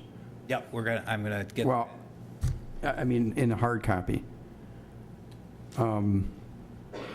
Typically, what we do is we have either strikeouts or parentheses or even different colors to indicate from to changes. I mean, this, to me, looks like the draft document that just basically incorporates everything without a from to. Yes, I have a copy of the old language. One of the reasons why we didn't present that was because there was such a significant amount of editing and changes that were made to clean the document up that we just presented it in its kind of proposed form. Is this in Microsoft Word? Yes. Okay, you can turn on track changes and you can have it and you can put comments and explain it all, and it can be printed out as that, so it's not a problem. I see it all the time. Okay. Yeah, we can do that. So the goals that we had to clean the document up were to clean up the language that was in the document, bring the document up to date with how the council actually has been conducting its business over the last few years, and then bring the document up to date with local and especially state law that every year, little bits and pieces of the state opens meetings law change, mainly it gets added to. And so part of one of the goals was to make sure that all that language is accounted for. So I'm going to kind of walk through some of the major changes that have been made to the document. And one is for the weekly council meetings. We've been in this pattern where we have the work sessions one week and the business sections the following week. What we're proposing is that the council be structured on the first 4 Thursdays of each month, with the first and third Thursdays of each month being a business session meeting of the council, and the second and fourth weeks being work session meetings of the council. And we define the business meetings as any of the items that need to be actually voted on by the council would come before the council at the business meetings. And then the work session meetings have been defined to focus on projects where the council will want to take a little bit more time to delve into the details of things, get presentations like we did tonight from Siemens and from the comptroller. So the work session meetings are defined as being set aside to allow the council to spend more time on discussing or researching particular projects and topics that are coming up for the council. What ends up happening is each calendar year is different. Each calendar year there will be 2 or 3 on average Thursdays that end up being the 5th Thursday of the month. And what basically we were thinking was that it would be left up to the council to decide how to proceed with those Thursdays, if they wanted to set a special meeting or if they wanted to in fact not have a meeting. But this year I know that that happens in May, and I think it happens in July, and it happens again once towards the end of the year. I think maybe November it happens. But just so that the staff here at the city can plan on knowing exactly when the business meetings are throughout the course of the year and knowing exactly when the work session meetings are on. Sometimes that 5th Thursday ends up causing a little bit of confusion with the calendar over the course of the year. We also rewrote the agenda so that the agenda flows a little bit better. Taking care of some of the ceremonial things and public announcements first, and then heading into the meat of the agenda. And the agenda would be used, the one agenda would be used for both the business meetings and the work session meetings. Yes, Councilor? Yes, on page 2 of your draft, regarding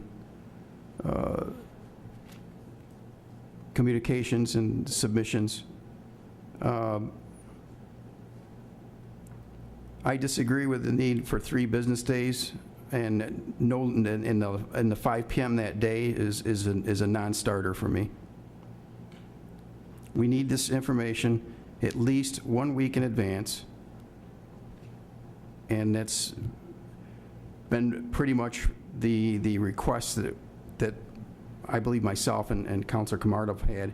In order to do the due diligence, you cannot look at a document or make a decision on something that's dumped on you 1 hour before a meeting. That's a non-starter for me. That was actually...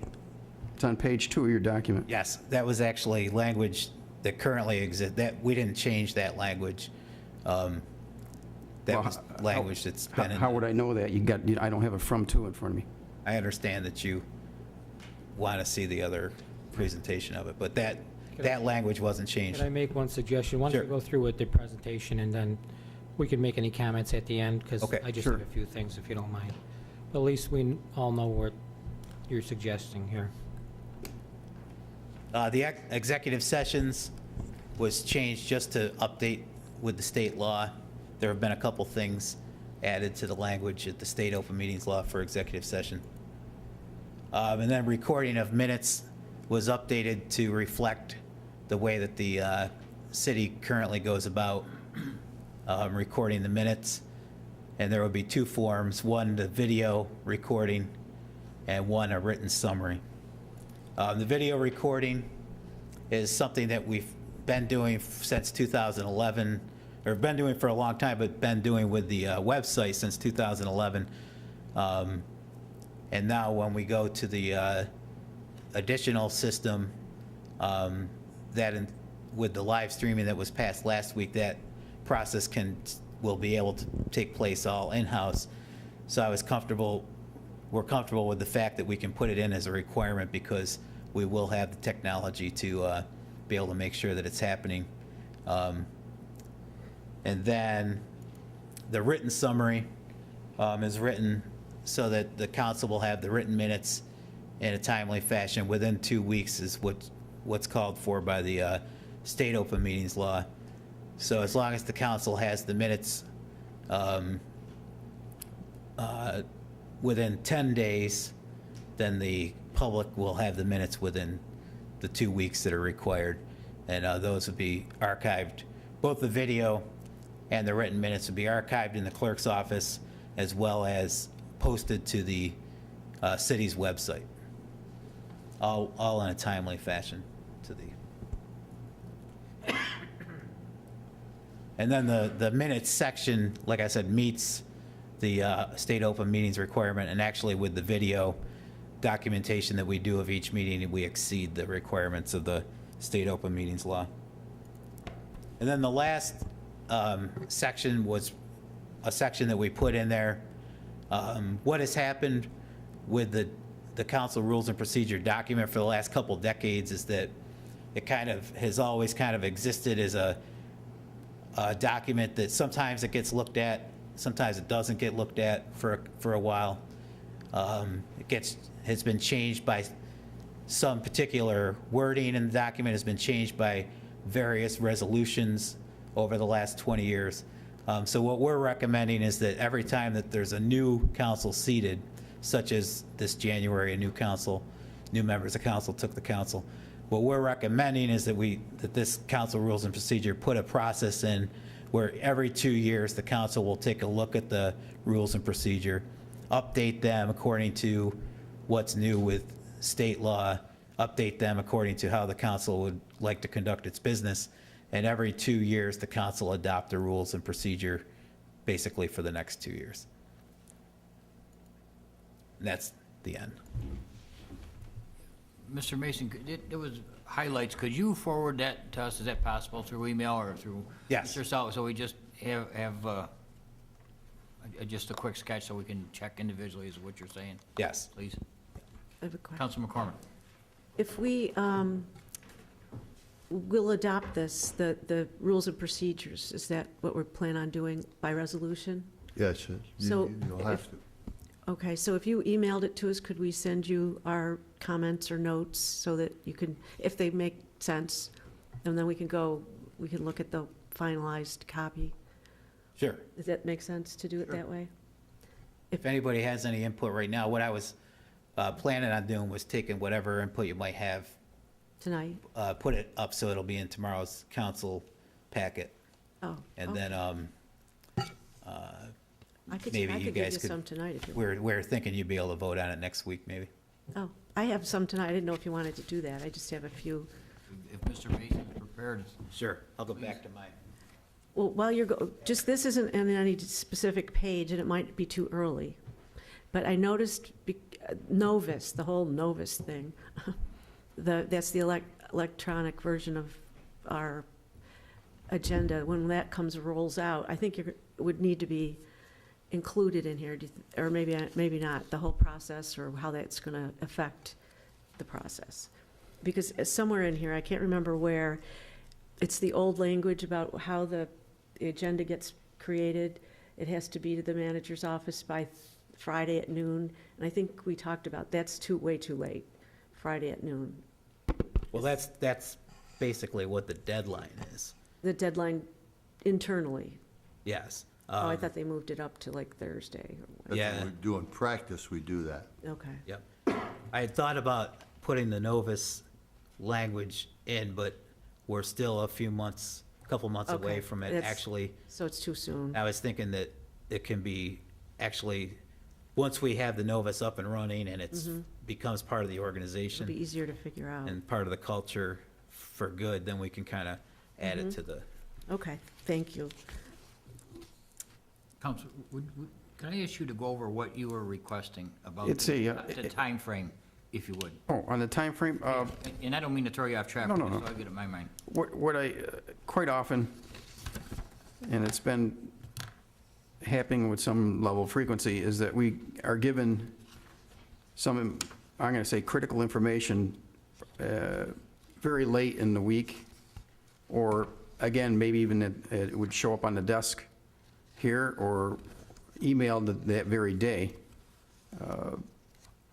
What I would suggest that whatever business needs to be done, that it be given out a week in advance. If it's after that, then it should be next week's business, unless it's an emergency.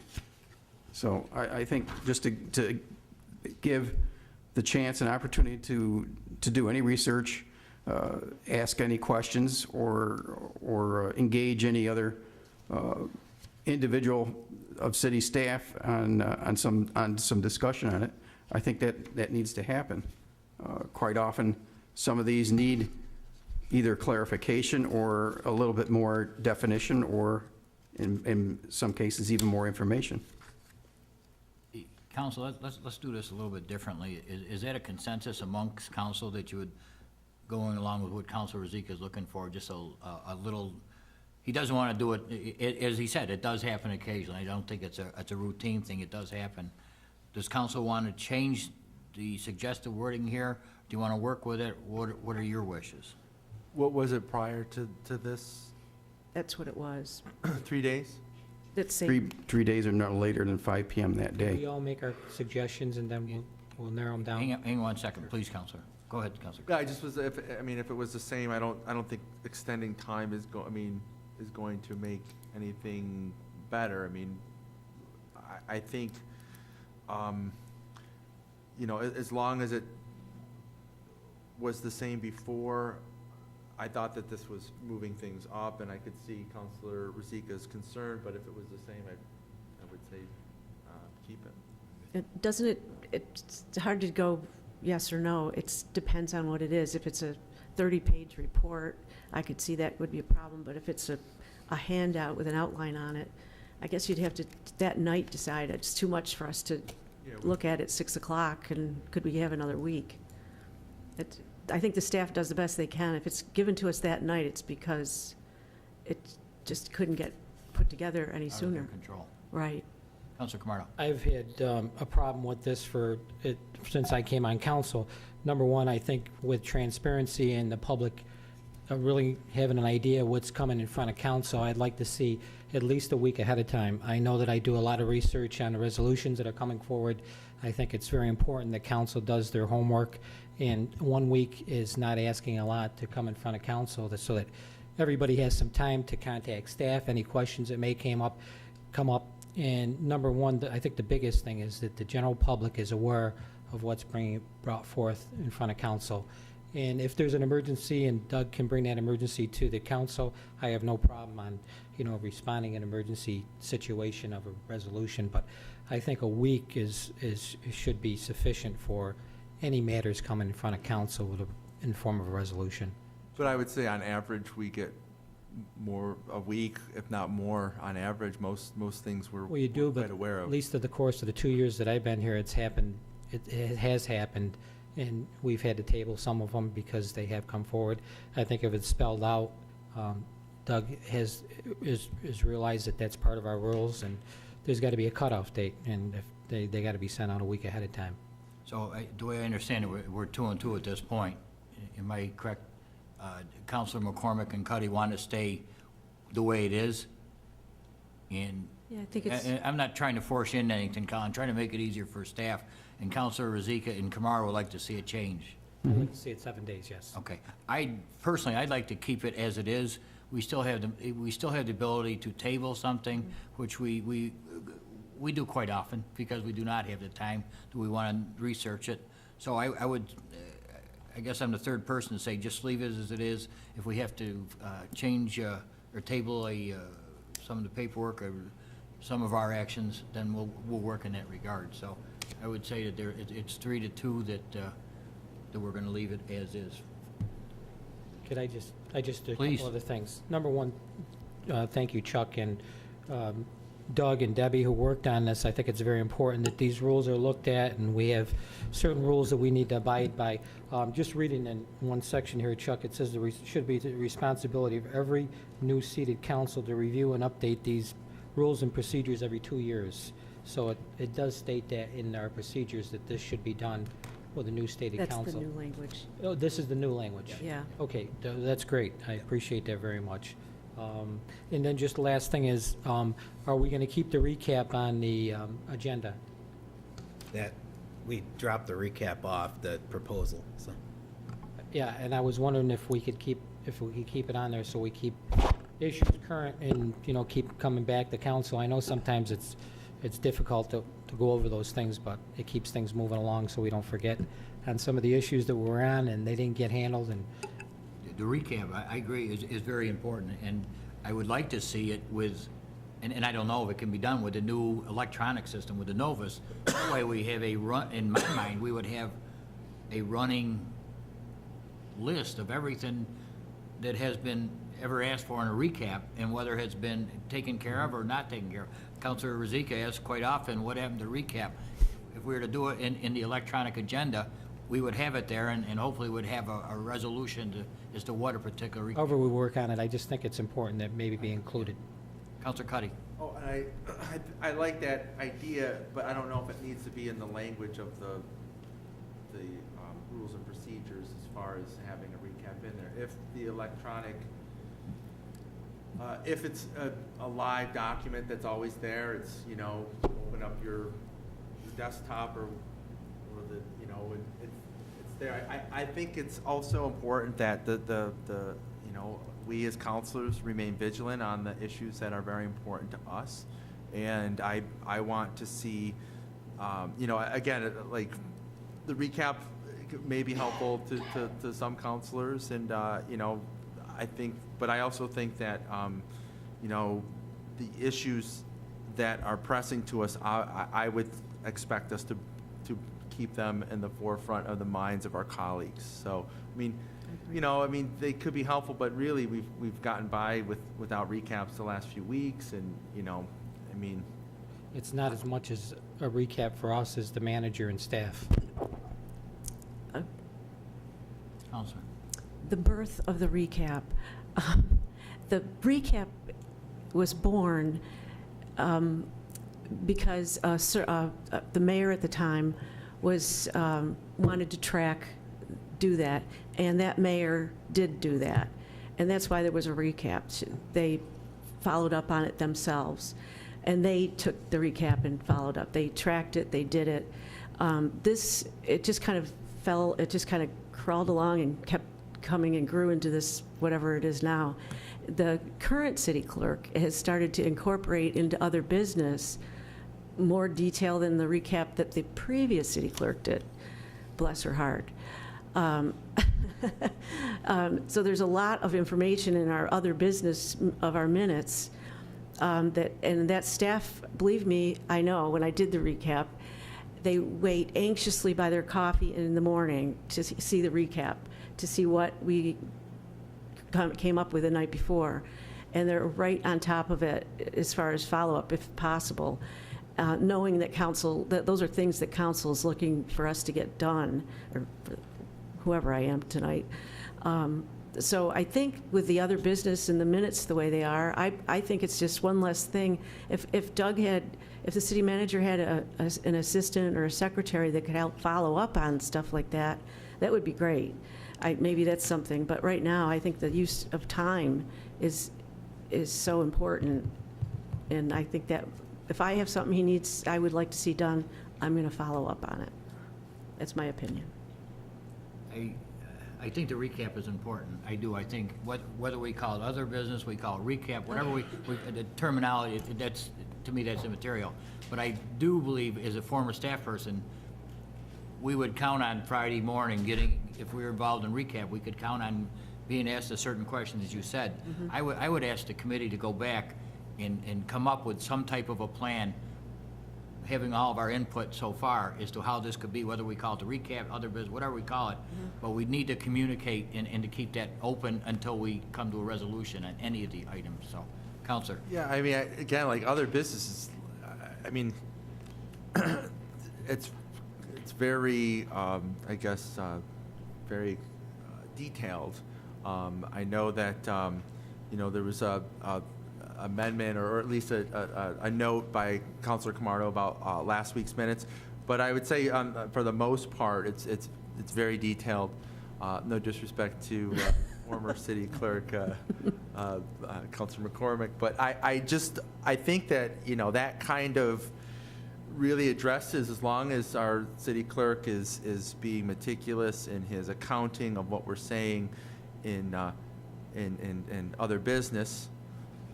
I think that really takes that is our recap. Really, that is our recap, and I never thought of it that way, but it works. But we could work on it too. We could. Or giving it another name, or just, you know, like absolutely. As long council reflections, council. Let's not get too deep, Council. Deep thoughts. As long as I'm only looking for some form so we can keep track of requests by the council and what happened to them. And I would ask the committee to go back and take a look at that and come up with your best plan. Mm-hmm. if that would be agreeable. Counsel? One last thing. In your review of this, did you look at the charter to make sure that we're in violation of any language in the charter with our rules? Yeah, it's all up to date. The charter does say that the council will meet every Thursday. I know, and there is some other things in the charter I don't have in front of me, but I know there was certain stipulations in the charter with regard to council that wouldn't be in conflict of these rules and double check. procedures. No? You'll check it? We'll Okay, double good. check, yeah. Thank you. Most of, oh, excuse me. Please. May I? Most of this, because it has been, it's pretty much what it was, has always been voted on and reviewed by Corporation Council. Every time there was an amendment, it was voted on, and we had a whole history of when it was voted on. I have a few comments and suggestions, maybe. I wanted to point out a couple that on the agenda, it was my suggestion. If you like it, it was my suggestion. If you don't, it was the city clerk's. For the agenda, I asked if we used to have reports of city officials, and we eliminated it because no one ever had a report. But then the city manager was asked to have a report, and I think council, we wait until other business for reports. Bless you. You're welcome. Under reports of city officials, we put that back in so that that would include the city manager and any counselors that have reports, if you're on a committee or whatever, or the mayor attended, went to Florida for the city or things like that. So we added that, and we just kind of adjusted a few things to reflect today. And the other reason I wanted, one of my dreams was to have councils in the future review this, was to go, not to just review it, like look at it and say, that looks good. But new councils, I found over my tenure, don't know, it's difficult to get a handle on everything as it is, and rules of a meeting are difficult to understand. So to look at the rules and understand the rules, not just the agenda and all that, but the, I guess it's the conduct, who makes a motion, who's doing what when, and I don't want to sit and read it all, but maybe the clerk, it could be the clerk or the corporation council that could just review, maybe, not tonight, but the different things about when something's tabled and what you can't, the discussion ends when something's tabled, calling the question, those kind of things that no one ever knows about, usually, until somebody that does know pulls the plug and everybody's surprised by it. It's just, it's an orientation kind of thing. That's the way I looked at it for new counselors that don't know Robert's rules, or those that, there's always been question about it. Does anybody understand what I'm trying to say? Yeah, I learned about call the question a few weeks ago, and again, I just, that would be helpful if we had there was a lot to learn in the first, few weeks here. But regardless, yes, are you asking for a review of that, or just? Not right just now, but maybe when the edits are made and we have to vote on it, that we really make an effort to read it. And if we have questions about procedures, like the public to be heard, there's things in here, if you read it, the public to be heard, there's some that I'm sure I didn't even know of, things you can do during the public to be heard that I don't think we are aware of, like interrupting the public while they're talking. Well, okay. It says that.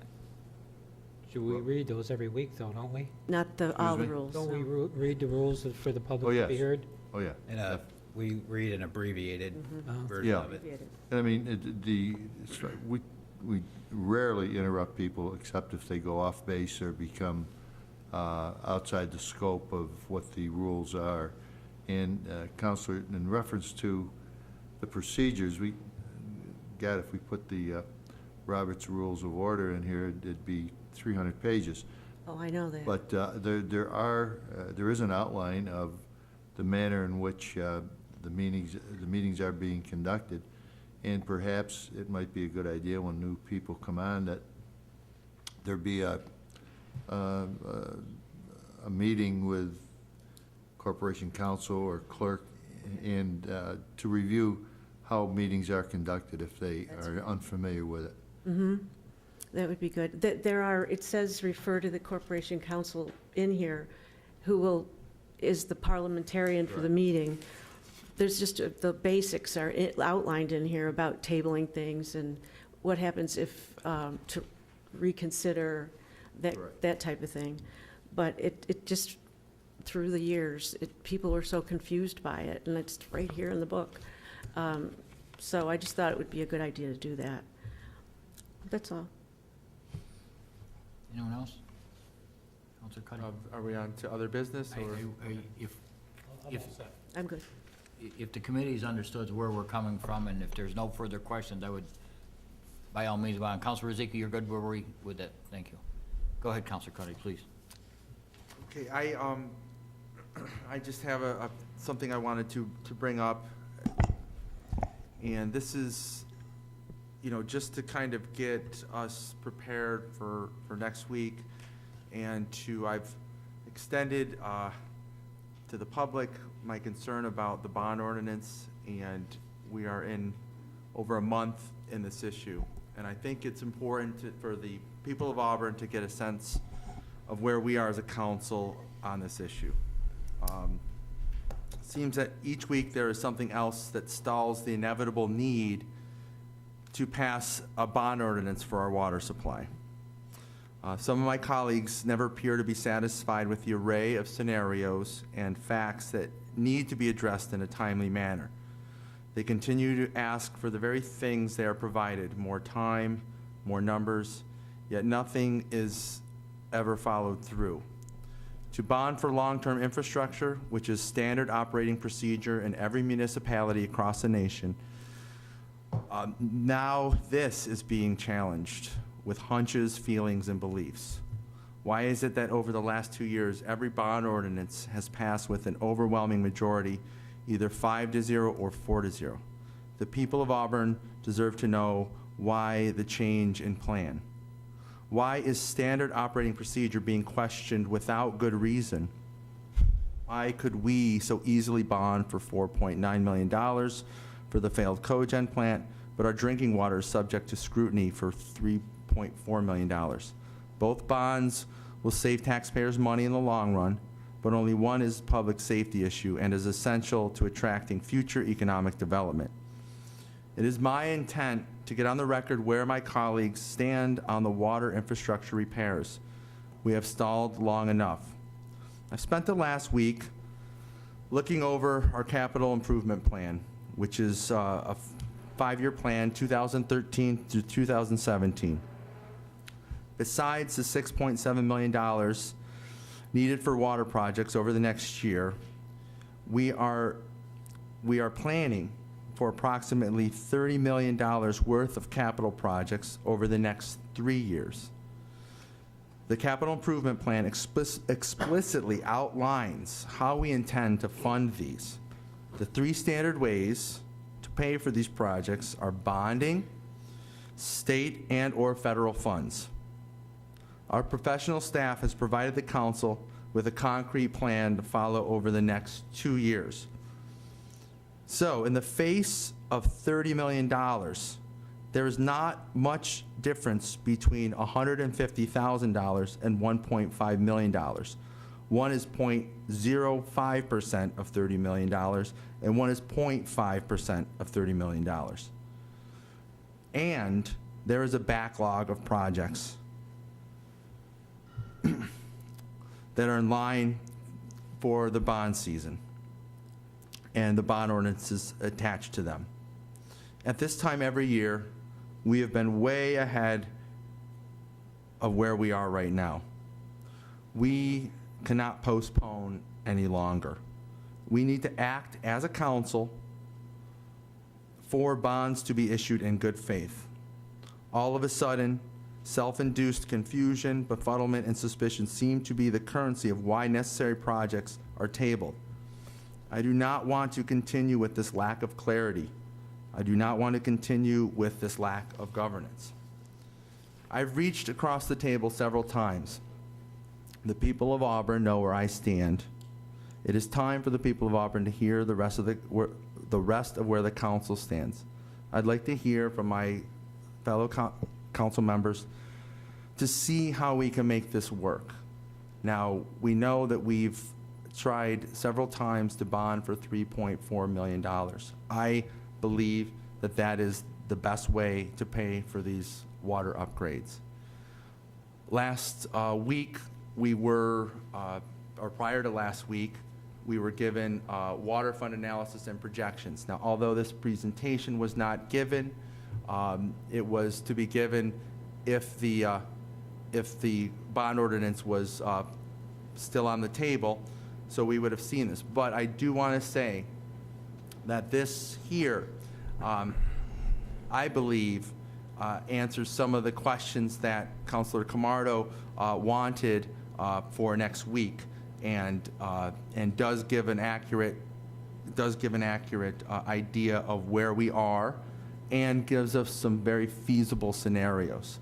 And I hope that we can look at this over the week, or if you've already looked at it, give us, the council, the people of Auburn, an idea of what we're going to do, because we do need to move on. We do need to either bond for the whole thing, or if we could pay for part of it and bond for part of it. I mean, these things need to be discussed now so that the people of Auburn have a decent idea of where we're doing, rather than, we need to be coming to some resolution rather than continuing to move into the future, because we're at a bottleneck with bond ordinances that are coming down the pike.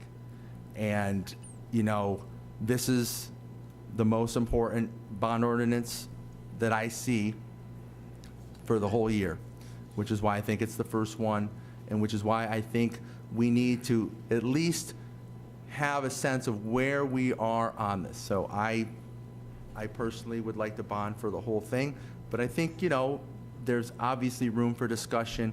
I think it's important to have this discussion sooner than later, but I know that this water fund analysis and projections is going to be, is available online, so the people of Auburn can see the 3 scenarios that we were given by Vicki Murphy, Christina Selvik, and Laura Wills, so that the people of Auburn know where we're coming from, and that every counselor can look at this and either see these as some are not as viable as others, but can work from this so that the people of Auburn can know that we are going towards some kind of resolution. So I leave it open to my colleagues. Counselor? I just want to agree with Councilor Cuddy as far as the importance of getting this done. I believe we wanted to have it on the agenda along with what Councilor Camardo had requested, the information that he had requested. These capital projects, I know, are planned ahead. They're part of the whole planning process for budgeting, for all the things that the planning department does, the grants that are applied for. There's a 5-year plan, a 10-year plan. The engineering department, the projects that they get their specs ready for, and the different, all the work that they do with the very limited resources that they have now are based on the capital improvement plans. And it's the professional staff that we have that have recommended that we do what we do. I know that for the last three or 4 years, we haven't had a comptroller, and I think that is part of the reason that there's some, I guess, doubt among council as to what we might be doing. But I have confidence that Laura Wills has come into the front door and went into the office, and she knows what we're doing, and she's supporting this. Christina Selvik has been wearing a lot of hats in the last few years, and she is very, very diligent and conscientious. Vicki Murphy, Doug Selby, all these plans for things, the capital improvement project is like, our plan is 9 pages long, covers things from the power utility system, wastewater, public works, streets, roads, pedestrian initiatives, highways, bridges, dams. There's a lot of work here, and we need to be the leaders that give them the tools so that they can do their work. This bonding isn't a bad thing. It's not a nasty thing. It's what you do to pay for the big things so that you have the money to run the city day to day. I've looked into it, tried to understand it to make sure that I'm not just, drinking the Kool-Aid. It is what municipalities do to run their business. There's in the question about ratings, the bond rating today, it's ironic that came up because that was something I read about. It's important that we do the right thing as we plan for the future, whether it's pay from the general fund, bond, there's a right way and a wrong way to do it. I only would know what a professional comptroller, treasurer, engineer, they are the ones that are the experts. And I have confidence in them, and I think it's time we start to move forward. And I hope we can come to some conclusion next week, agree to work together to get this bond passed for the good of the city of Auburn and for the good of the water infrastructure, because I think I've heard the engineering department talk about how cold it was this winter, and extraordinary cold, and things could be, I guess, thawing out, not in a good way, as far as underneath. So I really hope we can work on this together and come to the right conclusion and pass the bond ordinance to get the work done. Councilor Camardo. Mayor, it's very important that we move ahead on fixing our infrastructure. I've said that for weeks here, but I also made a promise to the taxpayers of the city of Auburn that I would spend your money like I was spending my own. And I take this very seriously. I took an oath of office to make sure I'm a steward of your funds, and that we take our time, we do our due diligence, we complete every possible scenario, because when I go out and say that I spent your money, I can look you in the eye and make sure that I did everything in my power to investigate, to look at everything. And I have a problem, unfortunately, and I appreciate all the work staff did. I'm not here to point any figure. But when 1 week we get a signed document by the city manager, the controller, that states there's $157,000 in fund balance, in the following week, we find that there's $1.5 million after investigation that I spent a lot of time doing. I have to slow things down and make sure that before I make a decision that I'm making a well-informed decision on behalf of the taxpayers of this community. Something that I'm really concerned that did not happen in the past, because we had a failed cogen project that cost the taxpayers millions of dollars. We had failed radio project that cost the taxpayers a lot of money. This past year, we had laid off firemen that was not, a good analysis was not done. I want to make sure we do our due diligence here as counselors so that we're making the right informed decision on how we spend your money. And I'm going to keep doing that as long as I'm here as a counselor. I think it's our responsibility to do that. I have no problem spending money on infrastructure. I want to make that perfectly clear. I want to make sure that we're relying on good, accurate information, and we're making a good decision on behalf of the taxpayers of this community, so I don't go out, or the council, the city doesn't go out and hand Mr. Taxpayer a huge bill for something that was not well thought out, well debated by the council. So as we move forward next week, Councilor, I'm fully prepared, as I asked the manager to come back with some things so that we can move this forward and we can get the infrastructure fixed in our community that we need to do. I asked them for a couple of scenarios, but when council needs to move ahead on things, we need accurate information. We need to make sure that we've done our homework and we're moving in a positive area. So I appreciate your comments. I appreciate all the work the staff has done. I'm not here to point fingers at anybody, but I want to make sure, as a councilman, I took an oath of office that I'm doing my due diligence for the taxpayers of this community. Absolutely. I agree, Councilor Camardo, absolutely. I think due diligence is important, but I also would contend that since we've had our comptroller a little bit over a month, she's been very responsive to our requests. And I look at her ability to respond to my first request for a 3 to 5 year plan and the scenarios, and based on the information that she had, she presented us with that with the first number, $157,000. You know, you requested information in a very short amount of time. She had basically realized that there was a wrong journal entry and money should have been divided into and money was taken from the general fund and placed in its proper place, and the journal entry was proper, which basically gave $1.5 million. Now, that's a good thing. We actually have more money than we thought. And what I'm interested in, though, is that even though that happened, it's because she was qualified, and because she was, you know, a person that knew how to look at what past comptrollers had done or might have not done, might have misplaced where the journal entry should go. She rectified it. It was done in a timely manner.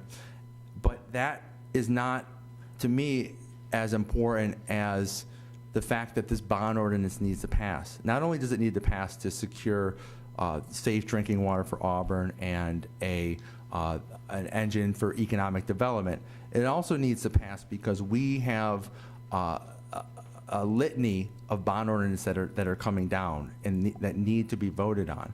So I just want us to consider, as we look at or consider the scenarios that were handed out last week, that, you know, one of them is either a bonding for part of it and paying for part of it. I'm just doing this in a very kind of simplistic way. The other one, which I'm completely against, is pay as you go, paying out of our pocket. Because what would happen is that would mean an instant rate hike for water, and that is not in the best interest of the taxpayers of Auburn. So I think that you and I, we do not want to put a burden on the taxpayer of Auburn, but I would say bonding, especially if we are an rated A, we are going to get a good interest rate. We should take advantage of our time as a city that has earned a good credit rating and bond for the infrastructure. And if we can do that, if we can fix our roads so that this summer we're not behind schedule and there's tons of potholes, and it's not because we're doing road work, it's just because we can't do the basic maintenance, that's not going to look good for us as a council. So this is a big one, and I think that if we can come together, and I'm not, you know, I'm open to compromise. I definitely don't want to pay as you go because we do not have the money to do that. I think bonding is essential. How much we're going to bond for, that is what we need to consider over the next week. So I think, you know, we have, and again, the people of Auburn have access to the various scenarios. I've asked them, I have asked the people of Auburn to give us their feedback and again, guide us in making the right choice. But I know that if they saw this, that bonding would be, in some form or fashion, would be the most equitable to the taxpayers and to the people of Auburn. I've been listening to this, and it appears to me that these are the very same scenarios that Councilor Camardo asked for, as some use of some of this fund balance. So you're essentially agreeing with his position. That's all well and good. I mean, but these are the scenarios he asked for. This is the information he asked for. So it will be presented next week, and things will move. all I'm doing, Councilor Rozika, is I want to basically make sure that the public is assured that we have been getting the information we need. We are making informed decisions. And I do have faith that we can come together and make an informed decision. I want to make sure, though, that this bond ordinance is going to be voted on so that we can move forward. And I'm not disagreeing with you that, that there's been some valuable exercises in this process.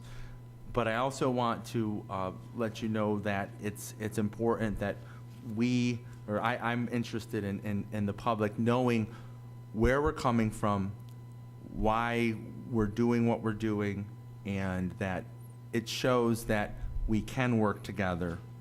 And I think next week we will be able to come to some agreement. We will get this additional information next week, and we'll move forward from that point. I don't see you've been going around alongside of the house here, doing laps, basically saying the same thing that Councilor Camardo is. He's willing to move forward as am I. But we want to look at the scenario where we're using some of this, I'm going to say found money, for the lack of a better term, to our best advantage. Councilor, I think your first question was, how does, Yeah. in my thoughts, only my thoughts, I feel we should be bonding as it was originally proposed to us. At the same time, it's not a deal closer to me if we go to another way. I will not ever go for anything to pay as you go. That doesn't make any sense to me whatsoever, and I think it's harmful to our citizens. So, first one would be the 3.4. The second one is a combination of things, and I think that will be playing out next week if I'm hearing this discussion correctly.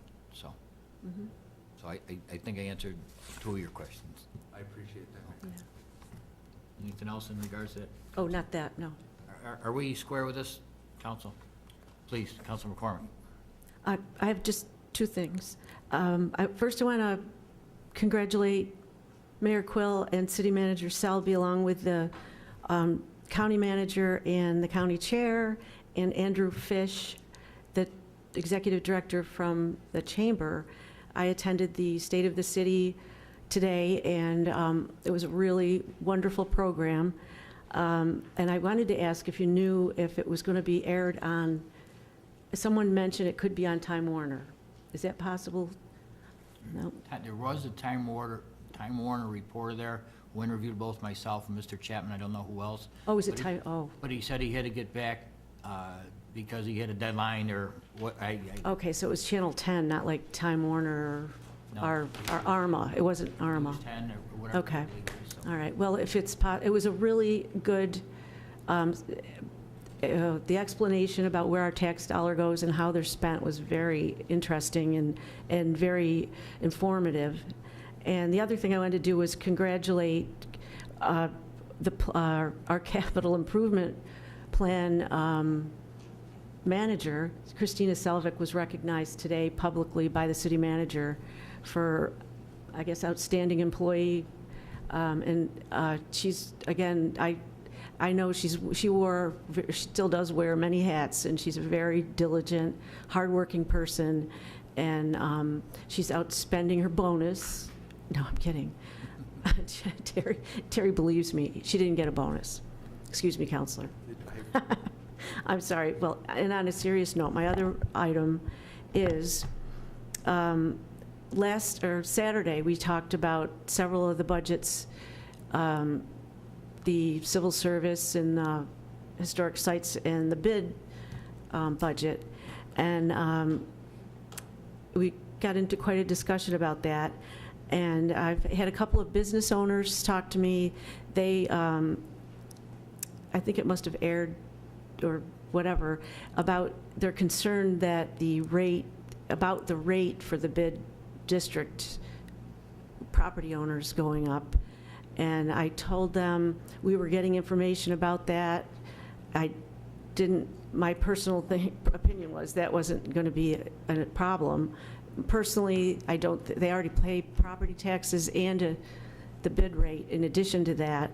And what we talked about the other day was, and again, this is the history of why the bid is doing the extra work. I looked into this so that the public can understand, and the Public Works Department at one point, after their staff had been cut quite a bit, asked the bid to do maintenance. It was nothing to do with flowers or anything. Because business owners had complained that downtown was looking, the trash wasn't getting picked up, it was just looking less than beautiful. And if you're paying an extra bid, the extra tax for your property, they were kind of not happy. So they made an agreement, and the city started to, I don't know what the amount was at the time, but they paid the bid to hire someone to do extra work downtown, and it's evolved to this day where they've gone so far as to buy flowers, plant flowers. And I just wanted to let you, I got some information, and I think everybody's had this, but the bid for the money that they get in addition to, that the city gives them, the $40,000 extra, they do mowing, weeding, general maintenance. They shovel the corners during the winter time. They do trash removal. The part-time bid employee last year removed 40 tons of trash from downtown, and he takes it to the landfill. He doesn't put it on the curb, he takes it to the landfill. And according to Mike Talbot, our Public Works Director, if this is a great asset. He said it would cost the city $65,000 to $75,000 in labor to do exactly what he does, which they couldn't do anyway, so it wouldn't get the attention that it does get. And as downtown blossoms and grows, and people are investing more and more in downtown, this is even more of an asset to the city as a whole, to the growth of the city, into the citizens and our quality of life. And so I think what BID is asking for isn't really for their own benefit or it's for the benefit of the city and the community. They're going to shovel sidewalks and mow lawns and make the downtown look beautiful. And I would like to ask that we have a resolution brought forward next week, if possible, that we sign whatever we can do, a one-year contract at least, to give the BID the reassurance that they'll be able to do what they've been doing. Because right now they can't hire anybody, they can't do what they're supposed to do. They've been doing for I think the last 10 years. If possible, I'd like to put that on the recap, if I could. I thought it was decided that we're going to try to get through the budget process and then look at what our priorities might be and any monies that would be left, or try to fund different areas. I was under the same impression, Council, but I know that Councilor McCormick, I believe, had met with. I met with the BID. I think she's trying to relay to us what the feelings of their board, what their. Well, their board met, and property owners downtown are not pleased of what they took from the meeting.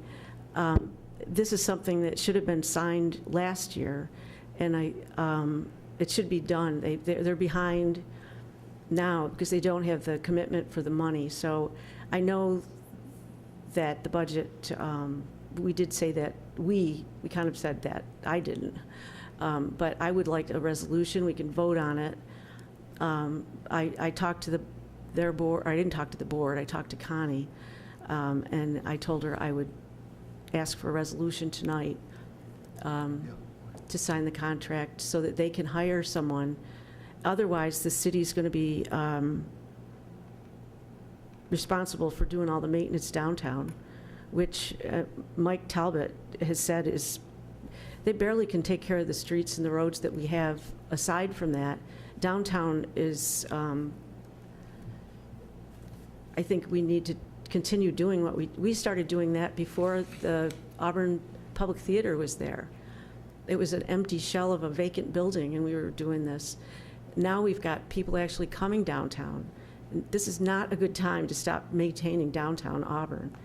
And it doesn't, it's not a burden, it's not on the taxpayers or the property taxpayers downtown to pay for this. This is a city's responsibility to maintain the streets, and it's just a great relationship we have with BID, that they're willing to manage this. They hire the person, they pay, you know, they do the administrative part of it by doing this. I think it's a great partnership with the BID to do this maintenance. So I'm just asking that we bring a resolution forward next week. Anything else, Council? I just had one thing, if I could, Mayor, please. Chuck, could you look into this? I got a call that the last 2 Thursday council meetings haven't been played on Monday night. Okay. If you would look into that. The Saturday meetings played instead of the Thursday night meetings, so Oh, maybe it was because we met on those Saturdays. maybe they could do both of them. I'm just, Okay. if you could look into Sure, it. I'll check on that. Thank you. People like to watch the council meetings, so it's good to. I didn't know that. Yeah. Could it be somebody like Arma put in the wrong DVD? No, it's because we met twice that week, so that was probably their solution to when they would show the, that's what I'm thinking. Yeah. Yeah. Look into it, see if we I'll can talk to find Steve out. tomorrow. Thank you. Council Rozika, did you have something? Yes, we're talking about the bid. In the 2010, 2011, the bid rate, and that's only applied to these businesses in the downtown district, was it levied, or not levied, a rate was applied of 2.6872 per thousand for those businesses in the district. That rate went up to 2.8344 in 11 and 12, then went up to 2.98970 in the 12-13, and then for the 13-14, it looks like it's 305,840. So the bid is, I'm not sure, the only place I see where the taxable assessment value went down was in the 2012-13 to 2013-14, where we had a small reduction in the total assessed value. But what businesses are in this bid district? What are the assessed values that there are? And are the not-for-profits?